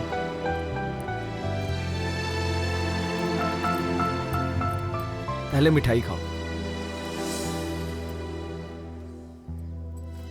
तुम ना मार खाओगे। बताओ बात क्या है? लाइफ में छोकरी और नौकरी दोनों पक्की हो जाए तो मिठाई तो बनती है ना। तुम्हारी नौकरी पक्की हो गई? हाँ बिल्कुल। मुबारक हो।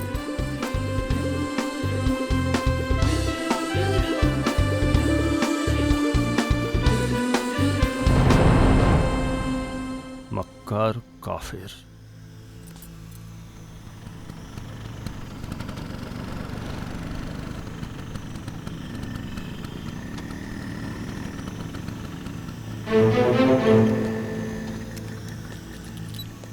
नाम क्या है तुम्हारा?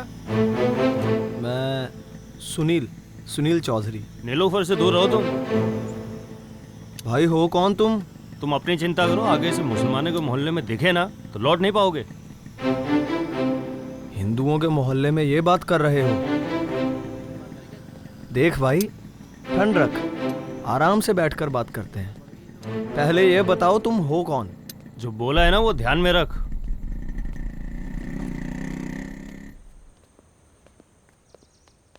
आइए, ये है हिंदू जनशक्ति का कार्यालय।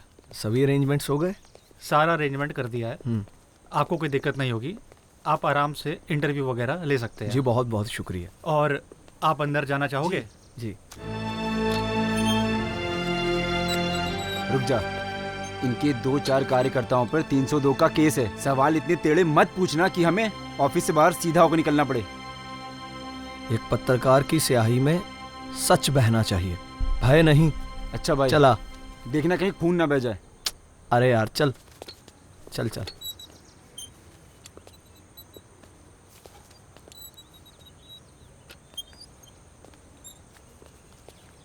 आप लोगों को सब कुछ मिल गया? जी सब। तुम हमको ब्लड प्रेशर का पेशेंट बना के ही मानोगे। डरना उन्हें चाहिए जो गलत कर रहे हैं। अरे रामानंद, चलते हैं। और भाई कैसे हो? ठीक हूँ। कौन थे ये लोग?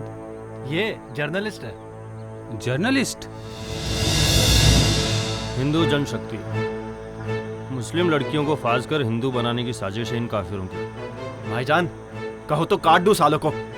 नहीं अबूजार, मारूंगा मगर सही वक्त आने पर। बॉस, आडवाणी सोमनाथ से अपनी रथ यात्रा पर निकल रहे हैं 25 तारीख को। उनके आइडल दीनदयाल जी की जयंती है। पूरे देश में 10,000 किलोमीटर की यात्रा तय करने के बाद 30 अक्टूबर को यात्रा अयोध्या पहुंचेगी। और तो और सख्त हिदायत भी दी गई है कि अगर यात्रा रोकने का प्रयास किया गया तो सरकार गिरा दी जाएगी। अच्छा सुनील, मैंने सुना है कि विजयराज सिंधिया, शंकर सिंह वघेला, सिकंदर बख्त और प्रमोद महाजन और बीजेपी के कई बड़े अन्य नेता भी शामिल हैं इसमें। अफवाह तो ये भी है कि बजरंग दल वाले त्रिशूल वगैरह भी बांट रहे हैं। भाई, करीबन 1.5 से 2 लाख कार सेवक आने वाले हैं और सभी हथियार लस्त होंगे। वहां तो बुखारी भी ऐलान कर चुके हैं। और मुस्लिम समुदाय बाबरी मस्जिद में बुत रखे जाने पर किसी भी प्रकार का कोई भी समझौता नहीं करेगी। और भाई, अब तो मुस्लिम मोहल्ले में असलहा भी जमा हो रहा है। नरसंहार होकर रहेगा। सोमनाथ के लिए पैकिंग करो। 1990 में भाजपा नेता लालकृष्ण आडवाणी ने रथ जैसे सजी एक एयर कंडीशन टोयोटा गाड़ी में रथ यात्रा शुरू की। 10,000 किलोमीटर लंबी ये यात्रा मंदिर निर्माण के लिए कार सेवक जुटाते हुए 30 अक्टूबर को अयोध्या पहुंचने वाली है।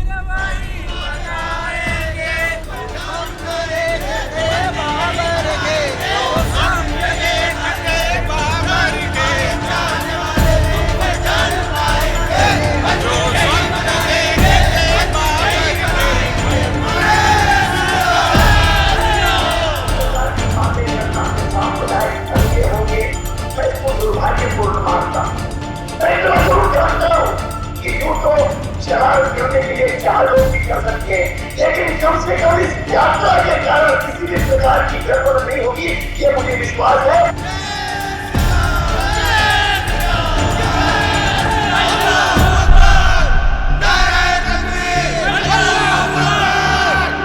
जल सर पर खड़ी हर दम मुझे मालूम होती है, मेरी हर सांस मुझको आखिरी मालूम होती है, मौत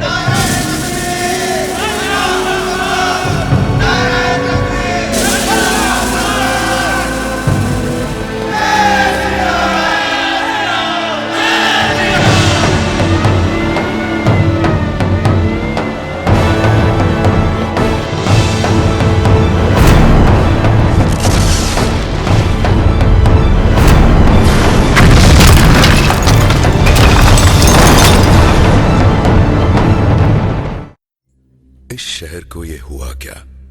कहीं राख है तो कहीं धुआं धुआं। क्यों कोई कुछ नहीं बोलता? चुपचाप धुएं को क्यों झेलता? हो गई बर्दाश्त की अब इंतहा, बुझे सिगरेट बीड़ी दिखे जलती जहां। पब्लिक प्लेस पर सिगरेट पीना मना है, उल्लंघन करने पर होगा जुर्माना। धूम्रपान ना करें ना करने दें, धूम्रपान पड़ेगा महंगा। खुशी कौन नहीं चाहता, लेकिन किस कीमत पर? धूम्रपान महंगा पड़ता है। धूम्रपान आपके लिए हानिकारक है और आपके चाहने वालों के लिए भी। धूम्रपान पड़ेगा महंगा।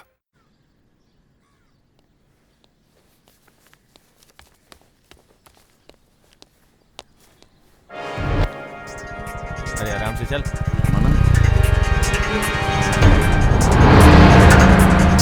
ये तो सुनील है। रामानंद, हे रामानंद।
ज्यादा चोट तो नहीं लगी? नहीं, ज्यादा नहीं। पुलिस को फोन किया था आपने?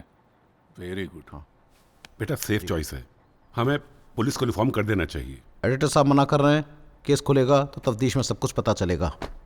आदाब। अरे नमस्ते नमस्ते नमस्ते नमस्कार। ये क्या हो गया? पैर फिसल गया था, अब ठीक है। ठीक है ना जी। अरे आप कुछ बताने जा रहे थे? हाँ हाँ। आप स्वामी नारायण गुरु मूर्ति बैठे हैं जी। आप उन्हें जानते हो?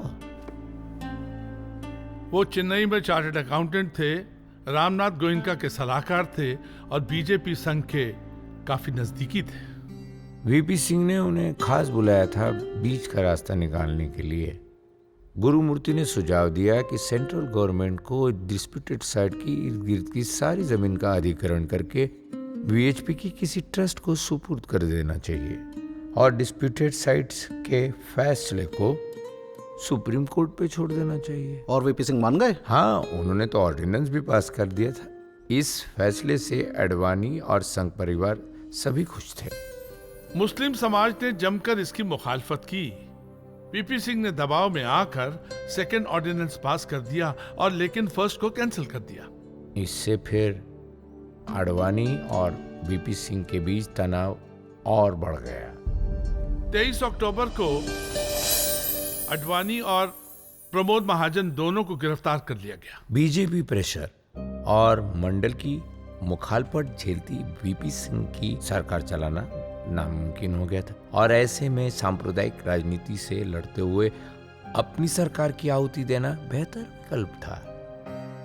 वैसे भी बहुमत के बगैर आडवाणी को अरेस्ट करवाना वीपी सिंह के लिए इस्तीफा साइन करने के बराबर था। जी जी जी। बस बीजेपी ने अपना समर्थन वापस ले लिया और उस दिन से सरकार की उल्टी गिनती शुरू।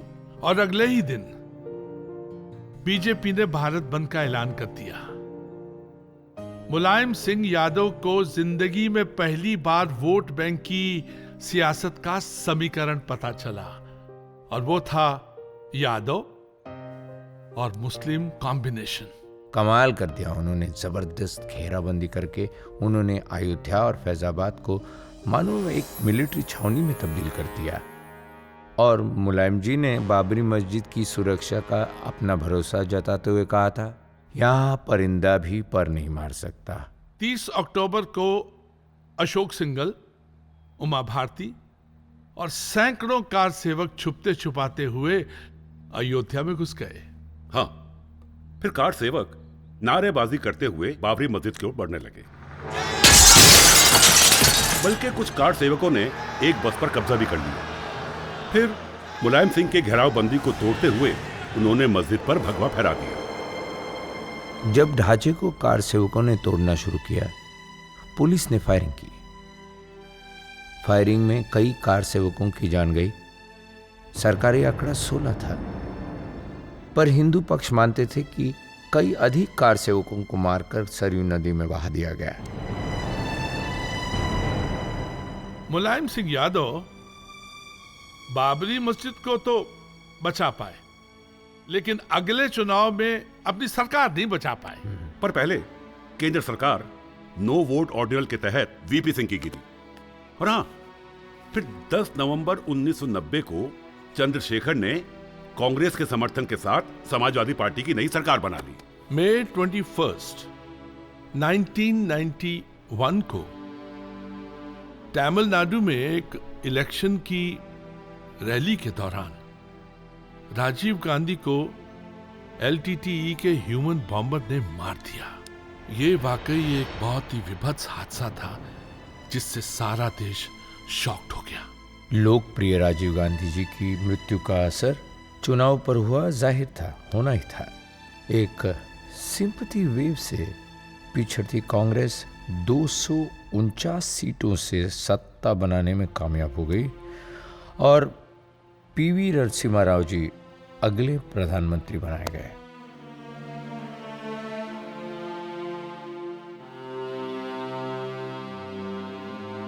रामरथ पर सवार बीजेपी को लोकसभा में 119 सीटें मिली और यूपी में विधानसभा में 211 और कल्याण सिंह यूपी के चीफ मिनिस्टर बने।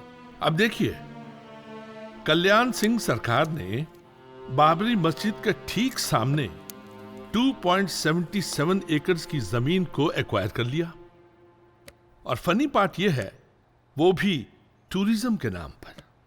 अब सुप्रीम कोर्ट ने यह हिदायत दी कि इस जमीन पर कोई परमानेंट ढांचा नहीं बनेगा और राज्य सरकार को यह हिदायत दी कि विवादित स्थल का ख्याल तुम रखोगे।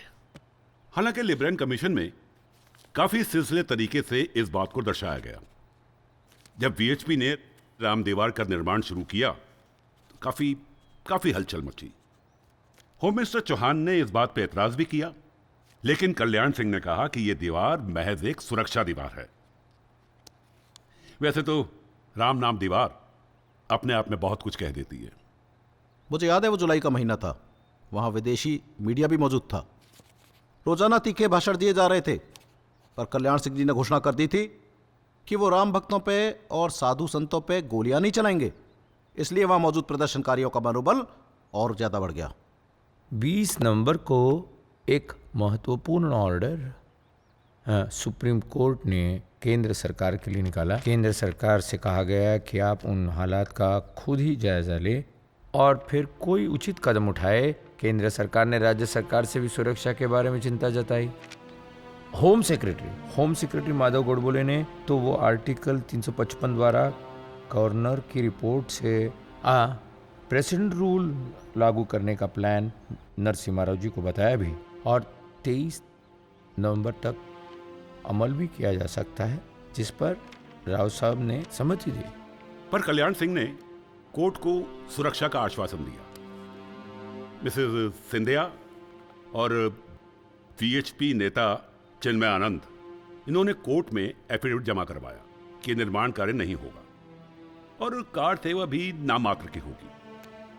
बस नरसिम्हा राव ने इस अंडरटेकिंग के अंडर प्रेसिडेंट रूल का खात्मा कर दिया। लेकिन फिर भी केंद्र सरकार ने कुछ टुकड़ी पैरा 195 की फैजाबाद और अयोध्या में तैनात कर दी। हालांकि कल्याण सिंह इस बात से खुश नहीं थे।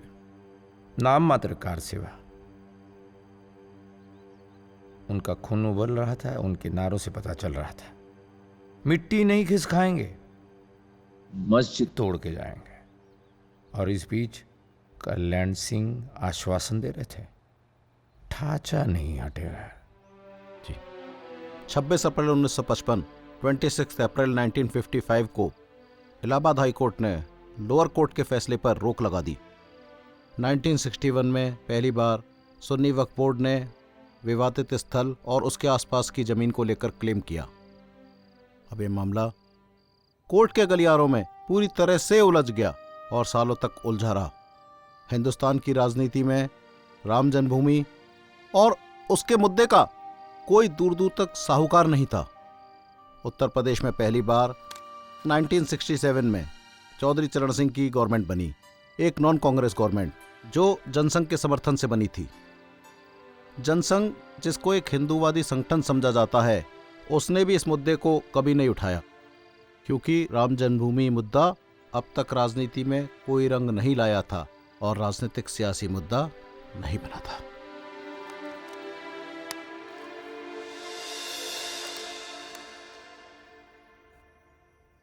कहाँ हो? रोहतक से अभी दिल्ली पहुंचे हैं। पूरे 20 दिन हो गए हैं और तुम्हारा भारत भ्रमण चल रहा है। गुजरात, महाराष्ट्र, कर्नाटक, आंध्र प्रदेश, एमपी, राजस्थान और हरियाणा से होते हुए दिल्ली पहुंचेंगे। कब? 29 तारीख को रथ यात्रा फैजाबाद पहुंचेगी और फिर 30 को अयोध्या पहुंचेगी। यानी और 15 दिन। तुम ना अडवाणी के आगे पीछे ही घूमो, मुझे छोड़ दो तुम। वैसे भी यू डोंट लव मी। मैं पहले ही बहुत डिप्रेस हूँ यार, ऐसा बोलकर मुझे और दुखी मत करो। क्या हुआ? मायूस क्यों हो? लोग पागल हो गए नीलूफर। तुम ठीक हो ना? जगह जगह दंगे हो रहे हैं।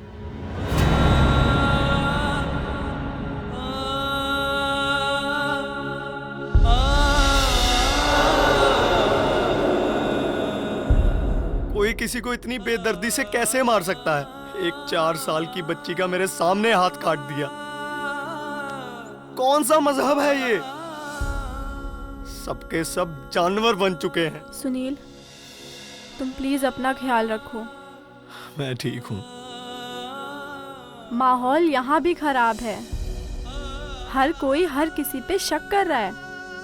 कल शालिनी का बर्थडे था, बड़ी अम्मी ने हिंदुओं के मोहल्ले में जाने से ही मना कर दिया। क्या होगा हमारा नीलूफर? मुझे लगता है ये पूरी की पूरी कायनात हमारी मोहब्बत के खिलाफ साजिश कर रही है। कहीं हमारा प्यार भी इस नफरत की बलि न चढ़ जाए। डर लगता है मुझे, कहीं तुम्हें खो ना दूं। शादी करोगे मुझसे? कैसे, कब, कहां? जब तुम कहो।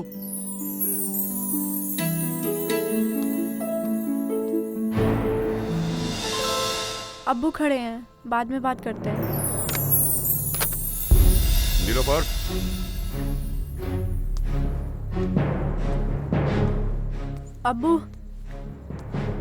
अब्बू मैं कौन है वो लड़का?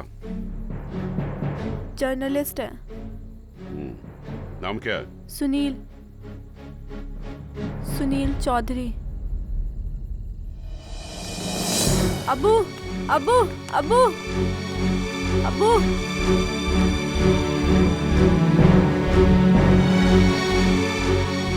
ये खौफ, ये खामोशी महसूस कर रही हो? ये मंजर जिंदा इंसानों का शहर नहीं है, बल्कि मुर्दों का कब्रिस्तान है। यहां हिंदू को मुसलमान पर भरोसा नहीं और मुसलमानों को हिंदुओं पर एतबार नहीं। और तुम ऐसे में एक हिंदू लड़के से शादी करना चाहती हो? अब्बू सुनिए तो। तुम सुनो बेटा, I am not a fanatic, पर आज हिंदू और मुसलमान के बीच की खाई बहुत ज्यादा गहरी हो गई है। हालात बस से बदतर होते जा रहे हैं। ऐसे में एक हिंदू लड़के से शादी करना तुम्हारी जिंदगी को दोजख बना देगा। मुसलमान तुम्हें अपनी जमात में आने नहीं देंगे और हिंदू तुम्हें अपने समाज से बाहर निकाल फेंकेगा। तुम कहीं की नहीं रहोगी। अम्मी के जाने के बाद आपने इतना प्यार दिया, आपसे झूठ नहीं बोल सकती मैं। अब्बू, मैं सुनील के बगैर नहीं रह सकती, और सुनील से बढ़कर मेरे लिए कोई समाज या जमात नहीं है। सोसाइटी तुम्हारा जीना दुश्वार कर देगी बेटा। और सुनील के बगैर मैं मर जाऊंगी।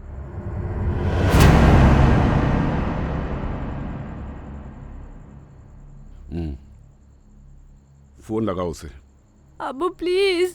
उससे बात करवाओ मेरी। उनका फोन फिर आएगा।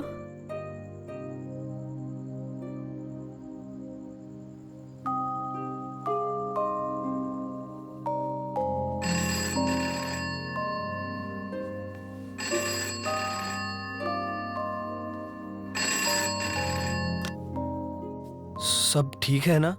अब्बू बात करना चाहते हैं।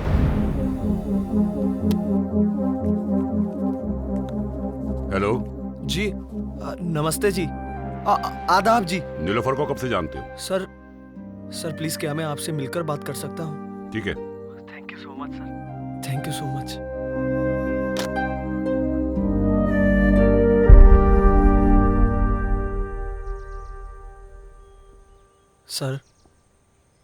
सर मैं आपकी बेटी को खुश रखने की हर संभव कोशिश करूंगा।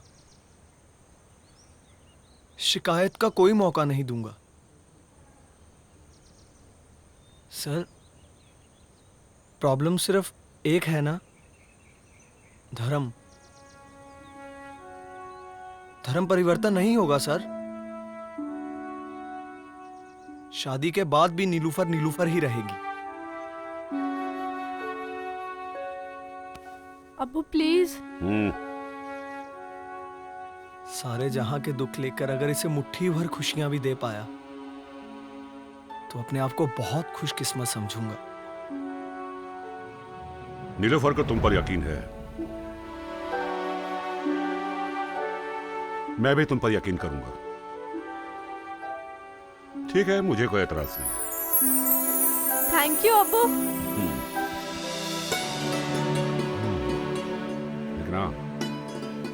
अम्मी को तुम्हें मनाना होगा, और ये दुनिया का सबसे मुश्किल काम होगा। कल की टेंशन में आज की खुशी क्यों खराब करें?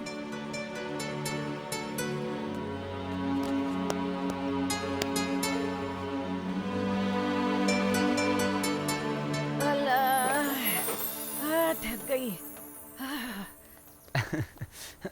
जी आदाब। रहमान, अरे ओ रहमान, कौन लोग थे? अम्मी मिलने आए थे। मिलने आए थे? पता नहीं कैसे कैसे लोगों को मिलने के लिए बुला लेता है। अम्मी को बताता ही नहीं है। बावरा हो गया पागल कहीं का। तेरा ससुर तो बड़ा सही आदमी निकला यार। साला 1 लार्ज पैक तो बनता है भाई। नो बोला था ना, आदत नहीं है यार, ज्यादा हो गई है पहले ही। खुशी के मौके पर नाप कर नहीं पीते मेरे जीते। शादी मुबारक हो। नो अभी नहीं दोस्त, अभी परम पूज्य दादी जी को मनाना है। देखा नहीं था दादी कैसे देख रही थी। दादी डेंजर लगती है मुझे। 1 पैक पी ले भाई, दादी का डर भी हो जाएगा।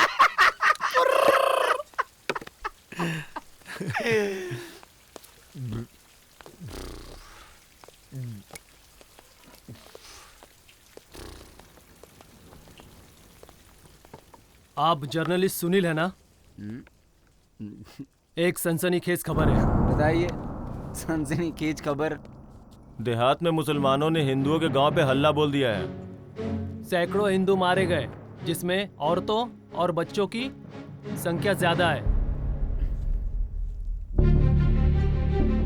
कर्फ्यू के कारण पत्रकार ये खबर नहीं जानते। ये खबर आपके अखबार की सुर्खियां बन सकती है। अब तुम पर भरोसा क्यों करें? इस तस्वीर को गौर से देखिए।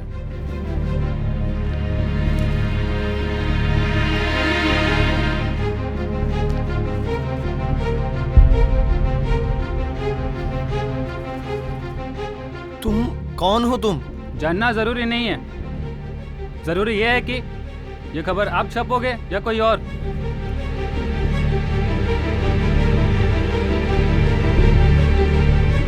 $5000 लूंगा।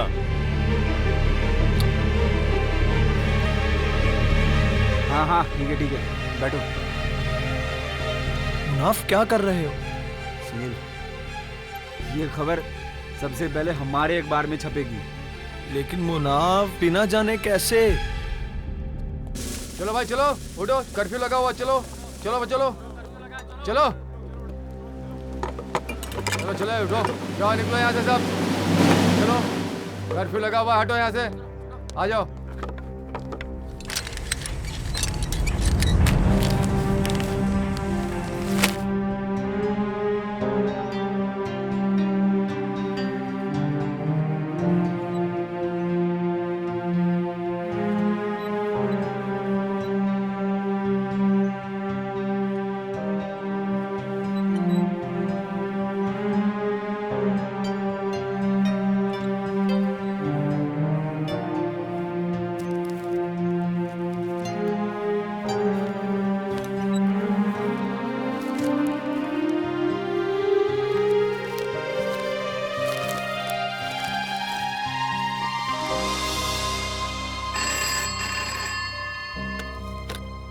हेलो।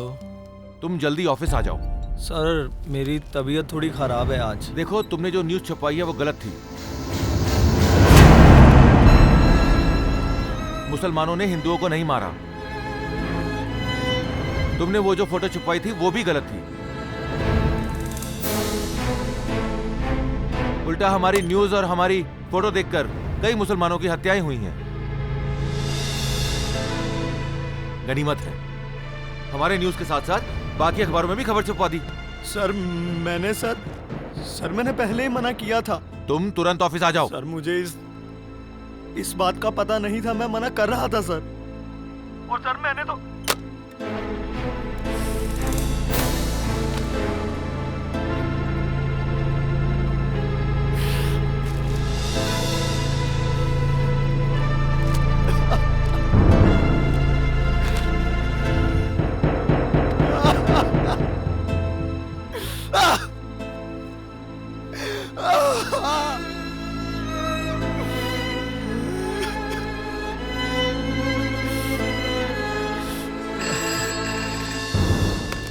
सुनील, तुम्हारी खबर की वजह से दंगे हुए हैं, कई बेगुनाह मुसलमान मारे गए हैं। अब्बू नाराज हैं और बड़ी अम्मी को भी सब पता चल चुका है। नीलूफर, मैंने ये जानबूझकर नहीं किया। पर तुमने किया। मैं अभी तुमसे मिलने आ रहा हूँ नीलूफर। मत आना। क्यों सुनील, क्यों किया तुमने ऐसा? नीलूफर, मैं बस आ रहा हूँ।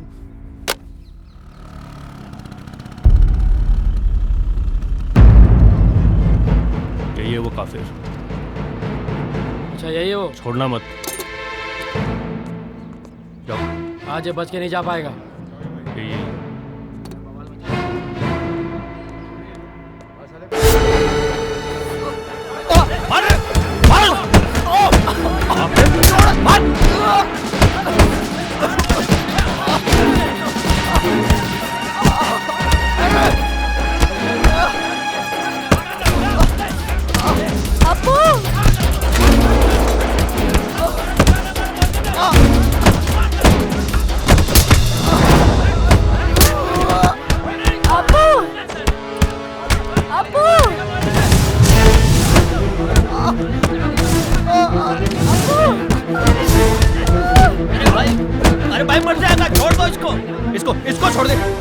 मुसलमानों को खून है इस काफिर के सर पर। इसकी स्याही का गुनाह इसके खून से मिटाएंगे। अरे छोड़ दो, अरे मर जाएगा ये। रुक जाओ। गुनहगार वो नहीं, गुनहगार मैं हूँ। अब्बू, अब्बू रोकिए इरफान को। नहीं, गुनाह नहीं। मुझे मारो, मेरी गलती है। ये तो बेचारा मना कर रहा था।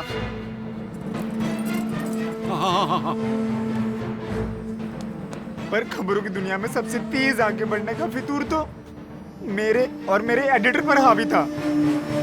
पर तुम खुद सोचो, मैं खुद एक मुसलमान हूँ। मैं कैसे एक मुसलमान होते हुए मुसलमान भाई का खून बहा सकता हूँ?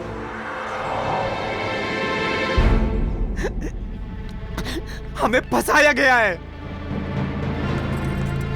इरफान छोड़ दो उन्हें। इरफान हिंदू जनशक्ति वालों का दलाल है। मैंने खुद इसको ऑफिस से निकलते हुए देखा है उनके। अच्छा, हिंदू जनशक्ति के खिलाफ इसने जो आर्टिकल्स लिखा है वो नहीं पढ़ा। हमें साजिश के तहत फंसाया गया है। अरे मक्कार, मैंने कहा ना बस। बेटा चल भाई चलो।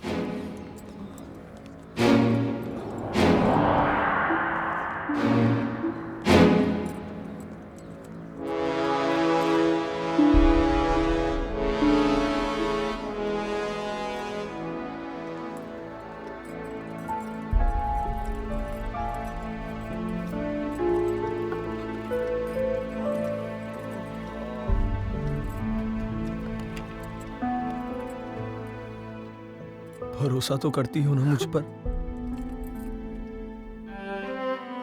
नीलूफर? बस कर, बहुत हुआ। बहुत देर से तुम्हारी बकबक सुन रही हूँ। इस घर में इंसानियत से ज्यादा कुछ और की उम्मीद मत करना, समझा? हाँ। अम्मी प्लीज, मैं नीलूफर के बगैर नहीं जी सकता। आप जो सजा देंगी मुझे मंजूर है। मुझे नीलूफर से अलग मत कीजिए। जो इंसान एक मुस्लिम लड़की को बेपनाह मोहब्बत करता हो, वो मुसलमानों के खिलाफ क्यों जाएगा?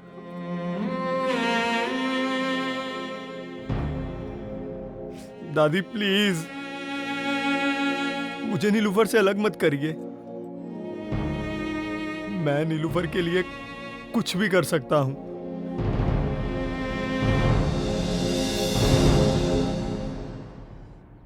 ठीक है, एक शर्त पे ये शादी हो सकती है। तुम इस्लाम कबूल लो। अम्मी, क्यों? मजहब के सामने मोहब्बत ने घुटने टेक दिए क्या? मजहब बदलने की जब मुझ पे कोई जबरदस्ती नहीं, तो इन पर क्यों? सुनील हिंदू है और वो हिंदू ही रहेंगे। दादी से जुबान लड़ाती है। अरे इकलौती औलाद है तू हमारी। गैर मजहबी से शादी करेगी तो ज़ैदी खानदान खत्म हो जाएगा। मैं शादी करूंगी तो सिर्फ सुनील से, वरना ऐसे ही मर जाऊंगी। ऐसे ही मर जाएगी? अरे मार तो तुझे मैं दूंगी कमबख्त। अम्मी, शादी तो मैं तेरी मुसलमान से ही करूंगी। अम्मी होश में आइए। क्या होश में आऊं? होश में आइए। अरे मेरी कब्र पर तो तू मिट्टी डाल ही देगा। तुझे अपनों की मिट्टी भी नसीब नहीं होगी। ऐसे कमजोर औलाद पैदा की है तूने। अरे मर क्यों नहीं गई? बैठिए आप। ये दिन देखना था। मर जा, मर जा, बेहया, मर जा, मर जा। नहीं छोड़ूंगी इसे, मार डालूंगी। छोड़िए उसे, छोड़िए। छोड़िए उसे। हाय अल्लाह, ये दिन देखना था। मेरी मदद कर भोला, मेरी मदद कर। दादी, दादी प्लीज।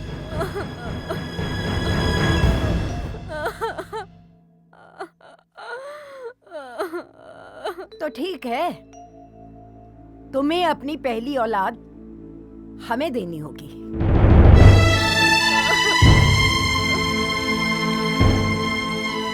और उसकी परवरिश हम इस्लामी तरीके से करेंगे।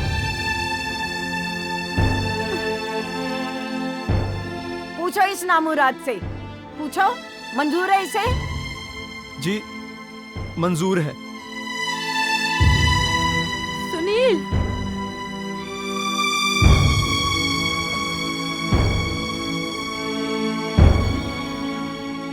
बड़ी अम्मी, आप अपनी इकलौती औलाद मुझे दे रहे हैं, तो क्या हम हमारी औलाद आपको नहीं दे सकते? सुनील,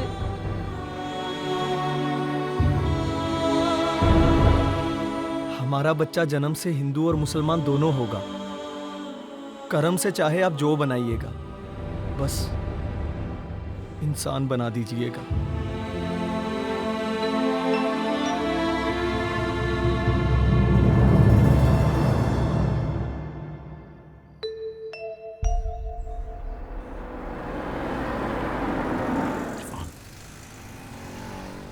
इरफान शेख,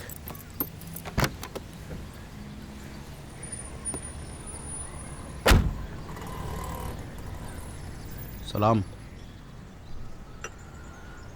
वालेकुम अस्सलाम। बैठ जाऊं?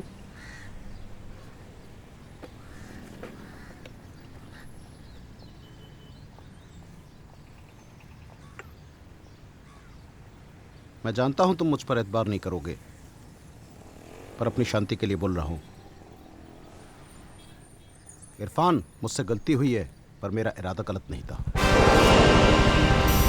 वो देखो बैठा है, निकाल बंदूक, मार गोली। रोक! निकल, निकल, रोक!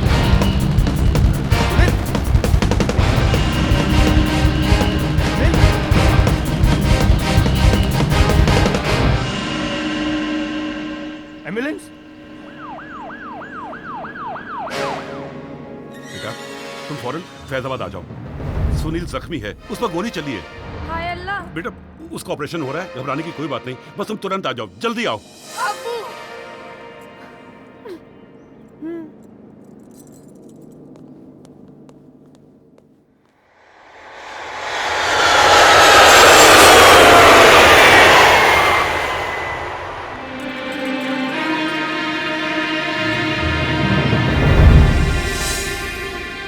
तुमने किया ना? तुमने गोली चलाई ना? तुमने किया ना? तुम्हारी हिम्मत कैसे हुई?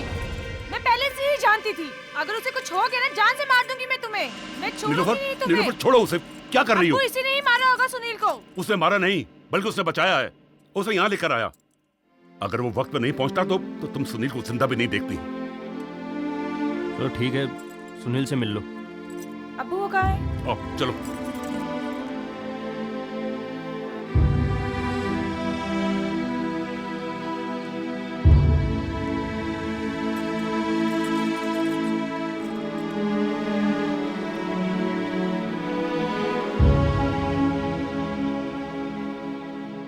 घबराने वाली कोई बात नहीं है, ये जल्दी ठीक हो जाएंगे।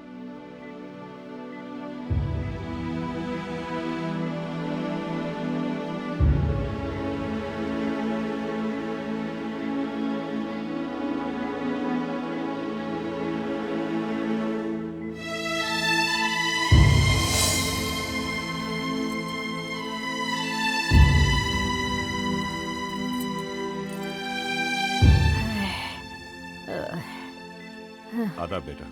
सलाम। आदाब। बैठो अम्मी। शुक्रिया अल्लाह। कैसे हो? जी बेहतर। क्या कहें, अच्छी या बुरी, खैर छोड़ो। तुम्हारा बेटा बहुत अच्छा है। रिजवान, रिजवान बेटा यहाँ तो आओ।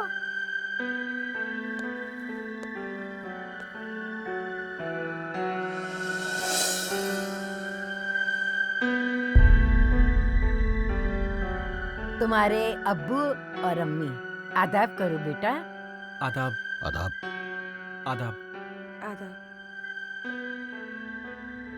जाओ।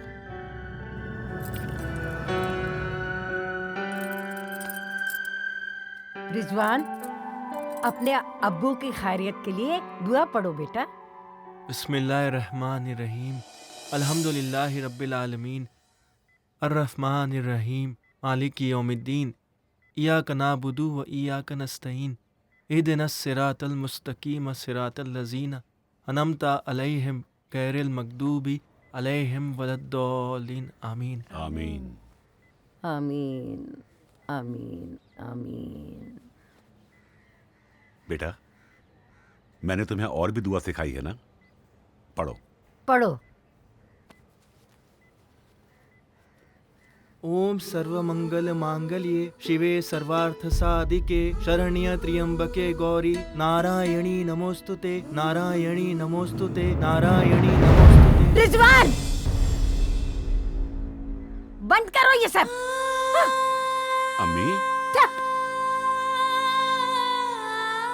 अम्मी, ये मजहब, धर्म, ये सब रास्ते हैं, मंजिल नहीं। मंजिल तो बस एक ही है, ऊपर। अम्मी, कोई उसे ईश्वर कहता है, कोई खुदा कहता है, तो कोई गॉड कहता है। और हाँ, इसने तो गुरु ग्रंथ साहब भी पूरा पढ़ा है। और आजकल शास्त्री जी के साथ बैठकर ये बाइबल भी समझ रहा है।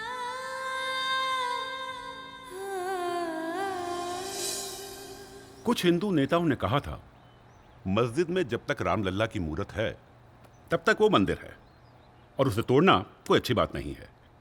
और एक तरीके से देखा जाए तो सुरक्षा की दृष्टि से ये अच्छी बात भी थी।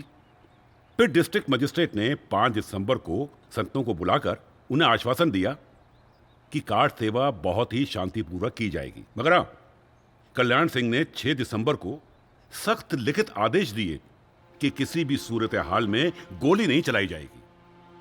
6 दिसंबर 1992। हाँ, कार सेवा का मुहूर्त दोपहर के 12:15 पर तय किया गया। सुरक्षा कर्मियों का साथ देने के लिए आरएसएस के वॉलंटियर्स तैनात थे। 35 पीएसी कंपनी, 4 सीआरपीएफ, 15 आसुबाम की टुकड़ियाँ, 15 पुलिस इंस्पेक्टर, 30 सब इंस्पेक्टर और 2300 पुलिस कांस्टेबल तैनात थे। DM R N. श्रीवास्तव कल्याण सिंह के साथ सीधे संपर्क में थे। 195 पैरामिलिट्री फोर्स फैजाबाद में तैनात था। ऐसा मंजर हमने आज तक नहीं देखा। 6 दिसंबर को अडवाणी, मुरली मनोहर जोशी, अशोक सिंघल, उमा भारती, आचार्य गिरिराज किशोर, नेता विनय कटियार के घर एकत्रित हुए और फिर एक साथ करीबन सुबह 10:30 बजे वे राम जन्मभूमि पहुंचे। और फिर कुछ मिनटों में ही अडवाणी और मुरली मनोहर जोशी राम कथा कुंज, जो वहां पर 200 गज की दूरी पर था, वहां गए। राम जन्मभूमि पर तो जनमानस का सैलाब मौजूद था।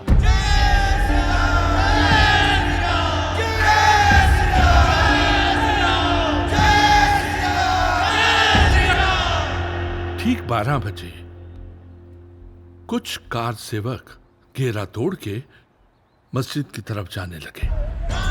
पहले छोटी छोटी टोलियां मस्जिद की तरफ बढ़ने लगी और देखते ही देखते भीड़ ने एक बड़ा उग्र रूप धारण कर लिया। उनकी बॉडी लैंग्वेज एक अजीब से एग्रेशन को दर्शा रही थी और उनकी उत्तेजना एक बहुत बड़े क्षण की तरफ इंगित कर रही थी। और कुछ ही क्षणों में एक बड़ी टोली गुंबद के ऊपर चढ़ गई। हर तरफ हाहाकार का शोर होने लगा। लेकिन पुलिस की मुस्तैदी पर बहुत सवाल उठे। ऐसा लगता था कि उनको निष्क्रिय रहने का ऑर्डर मिला हुआ है। इस भयानक शोरगुल के बीच में जो अराजकता फैली थी, उसका नतीजा ये हुआ कि अचानक भीड़ ने अपने हाथ में हथौड़े लिए और गुंबदों को क्षति पहुंचानी शुरू कर दी। और देखते ही देखते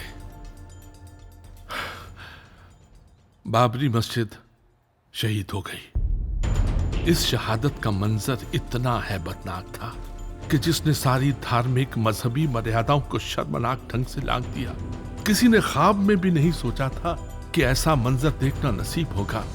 इस नजारे ने सदियों पहले से चली आ रही उन कहानियों को जिंदा कर दिया जब मुस्लिम एम्परर्स ने मंदिर तोड़े थे। लेकिन आज मस्जिद शहीद हो गई। मंदिर टूटे या मस्जिद टूटे, पर नुकसान तो मानवता को ही हुआ। खून तो इंसानों का ही बहा। फोर्सेस के ऑर्डर थे कि वो गोलियां नहीं चलें, तो ऐसे इन हालात में फोर्सेस मात्र दर्शक बन देख रहे थे। कई मीडिया वालों पर भी कारसेवकों ने हमला किया, उनके कैमरा रोल तोड़ दिए, उनको पीटा। दरअसल कारसेवक मीडिया वालों से बहुत नाराज थे, और खासतौर से फॉरेन जर्नलिस्टों से। उन्हें ऐसा लगता था कि उनके खिलाफ पिछले कई दिनों से बहुत नेगेटिव रिपोर्टिंग की जा रही है। और दरअसल कारसेवक ये भी नहीं चाहते थे कि उनके खिलाफ कोई भी सबूत छोड़ा जाए। इसलिए कारसेवकों ने मीडिया वालों से बहुत बदतमीजियां की, उन्हें बुरी तरह पीटा। ये सब ऐसे माहौल में हो रहा था जहां देश के इतने लोग जमा थे। बाबरी मस्जिद डिमोलिशन इंडियन डेमोक्रेसी का काला दिन। डेमोक्रेसी के 3 स्तंभ,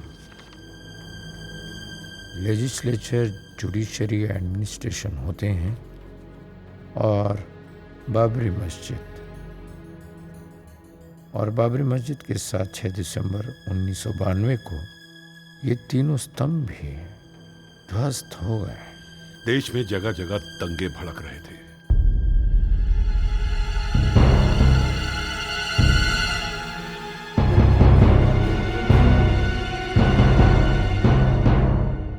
हजारों बेगुनाहों की जानें गईं, जानो माल का नुकसान हुआ, पर बीजेपी मुख्य अपोजिशन के रूप में सामने आई और 1996 को उन्होंने अटल बिहारी वाजपेयी के साथ अपनी सरकार बना ली। हाँ, वो बात अलग है कि वो सरकार 13 दिन ही चल पाई, मगर 1998 में बीजेपी ने अटल बिहारी वाजपेयी के नेतृत्व में फिर अपनी सरकार बनाई। मैं अटल बिहारी वाजपेयी ईश्वर की शपथ लेता हूं। और इस बार वो अपनी पूरी अवधि 2004 तक रही।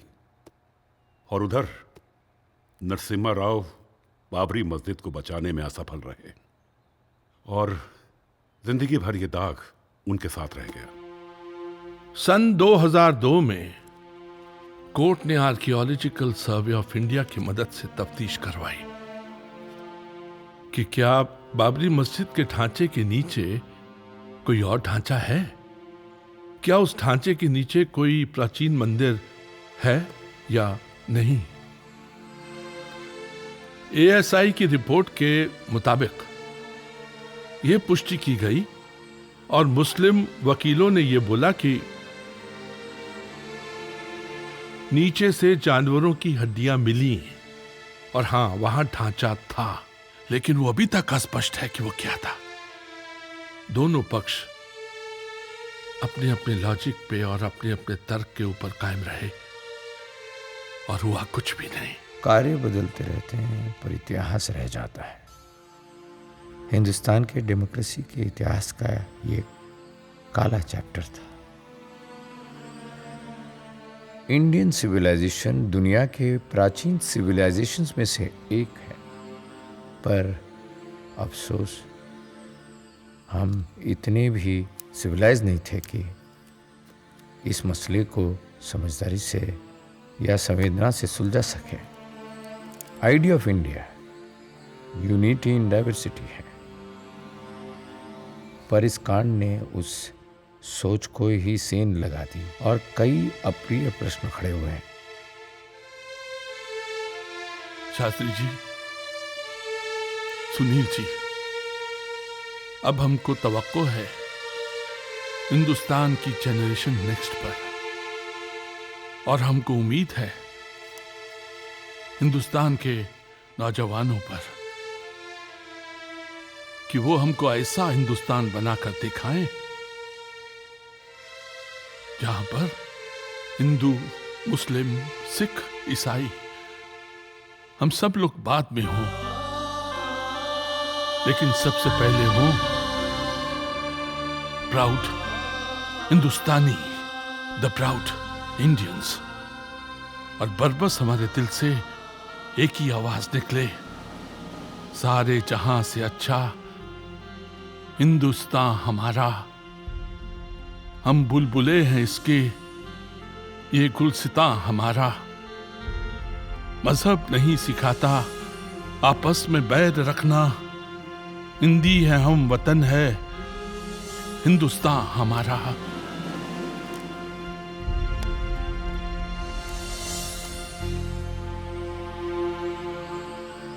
शास्त्री जी, हाजी साहब, जैदी साहब, आज आप लोगों के माध्यम से पिछले कई दिनों की चर्चा में जिस इतिहास को, देश के इस इतिहास को आप लोगों ने बताया है, उम्मीद है आने वाले समय में हमारे देश का नौजवान इससे सीख लेगा और इस देश में सांप्रदायिकता के नाम पर, धर्म के नाम पर बांटने वालों से सावधान रहेगा। हमारा मकसद किसी को ठेस पहुंचाना या किसी व्यक्ति का विरोध करना या किसी भी वर्ग का विरोध करना नहीं है। हम सिर्फ एक इतिहास बता रहे हैं जिसके माध्यम से हमारे देश के नौजवान इस आग से ऊपर उठकर आने वाले समय में अपने भविष्य की बात सोचें और अच्छी बातों को सोचें। यही हमारा प्रयास है और यही उन लोगों को श्रद्धांजलि है जो इन लोगों में, इन दंगों में वो बेगुनाह शहीद हुए जिनका कोई कसूर नहीं था। उम्मीद है आने वाले समय में भारत में ऐसी घटना की पुनरावृत्ति ना हो, यही हमारी कामना है।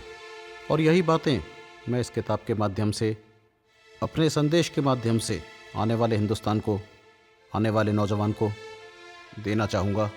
बहुत बहुत धन्यवाद आप लोगों का। उम्मीद है आप लोगों से फिर मुलाकात होगी। आपकी स्टोरी का बहुत ही पॉजिटिव इफेक्ट हो रहा है। Very good, good job done. Thank you sir, but credit goes to media and administration. High court का इतना बड़ा जजमेंट पास हो गया और पॉजिटिव माहौल की वजह से कहीं कोई अप्रिय घटना नहीं हुई। Very true. हाई कोर्ट के फैसले को सुप्रीम कोर्ट में चैलेंज किया गया है। हाई कोर्ट ने यह फैसला दिया है कि विवादित स्थल को 3 हिस्सों में बांट दिया जाए, लेकिन इंपॉर्टेंट चीज यह है कि सबके दौरान कोई भी दंगे नहीं हुए, कोई भी अराजकता नहीं हुई, शांति बनी रही। This is only because of you. यही तुम्हारा सही माफीनामा है। Thank you sir. अब की बार नहीं जीतेंगे यार, नहीं नहीं, कट जाएगी कट जाएगी कट जाएगी।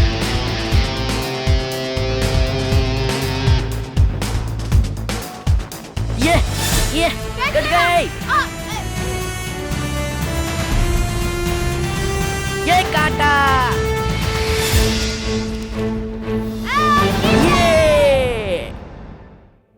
मैं गोली नहीं चलाऊंगा, गोली नहीं चलाऊंगा, गोली नहीं चलाऊंगा। Structure was unfortunate. कुर्ता का आकलन करने में आसानी। राम को छोड़कर देश की कल्पना की जा सकती। देश में रहने वाला हर भारतवासी श्री राम की संतान है। मुरली मनोहर जोशी भी राम की संतान है, तो सैयद शाहबुद्दीन भी राम की संतान है। अभी नमाज पढ़ने के बाद आप रूट बदलने लगे तो हम माओवादी शुरू करते हैं कि देखिए वो चाहते हैं सरेंडर, और मुसलमानों के इख्तियार में नहीं है एक मस्जिद को सरेंडर करना। जब ढांचा ढाने से नहीं कोई रोक पाया तो मंदिर बनाने से कौन रोक पाया? अब तो निर्माण होना है। हिंदुस्तान के गयूर नौजवानों, तुमसे पुकार पुकार कर कह रही है कि बाबरी मस्जिद तो इंशाअल्लाह ताला जरूर बनेगी। पार्टी यहाँ बैठी हुई है। हम 2 से आज सरकार बनाने तक की जो पोजीशन में आए, उसमें राम मंदिर आंदोलन की बहुत बड़ी भूमिका रही।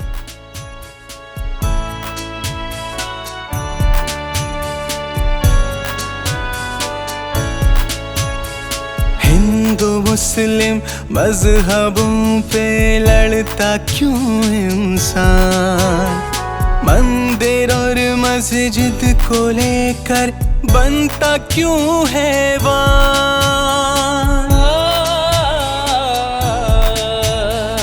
हिंदू मुस्लिम मजहबों पे लड़ता क्यों इंसान, मंदिर और मस्जिद को लेकर बनता क्यों है वार। चंद सियासी सिक्कों से इंसानियत को बचा, चंद सियासी सिक्कों से इंसानियत को बचा।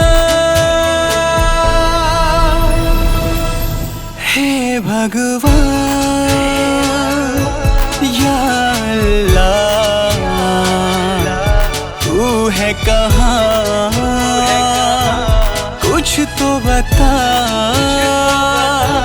हे भगवान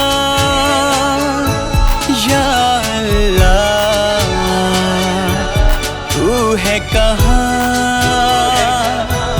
कुछ तो बता।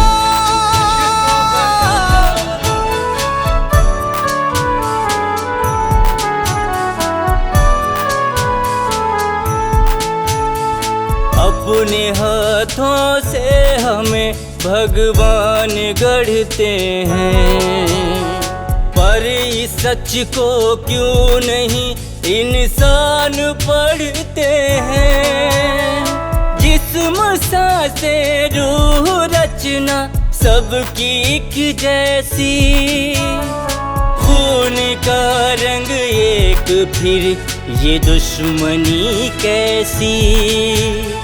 भाई भाई खून के प्यासे तू इन्हें समझा। हे भगवान या अल्लाह, तू है कहाँ, कुछ तो बता। हे भगवान या अल्लाह, तू है कहाँ।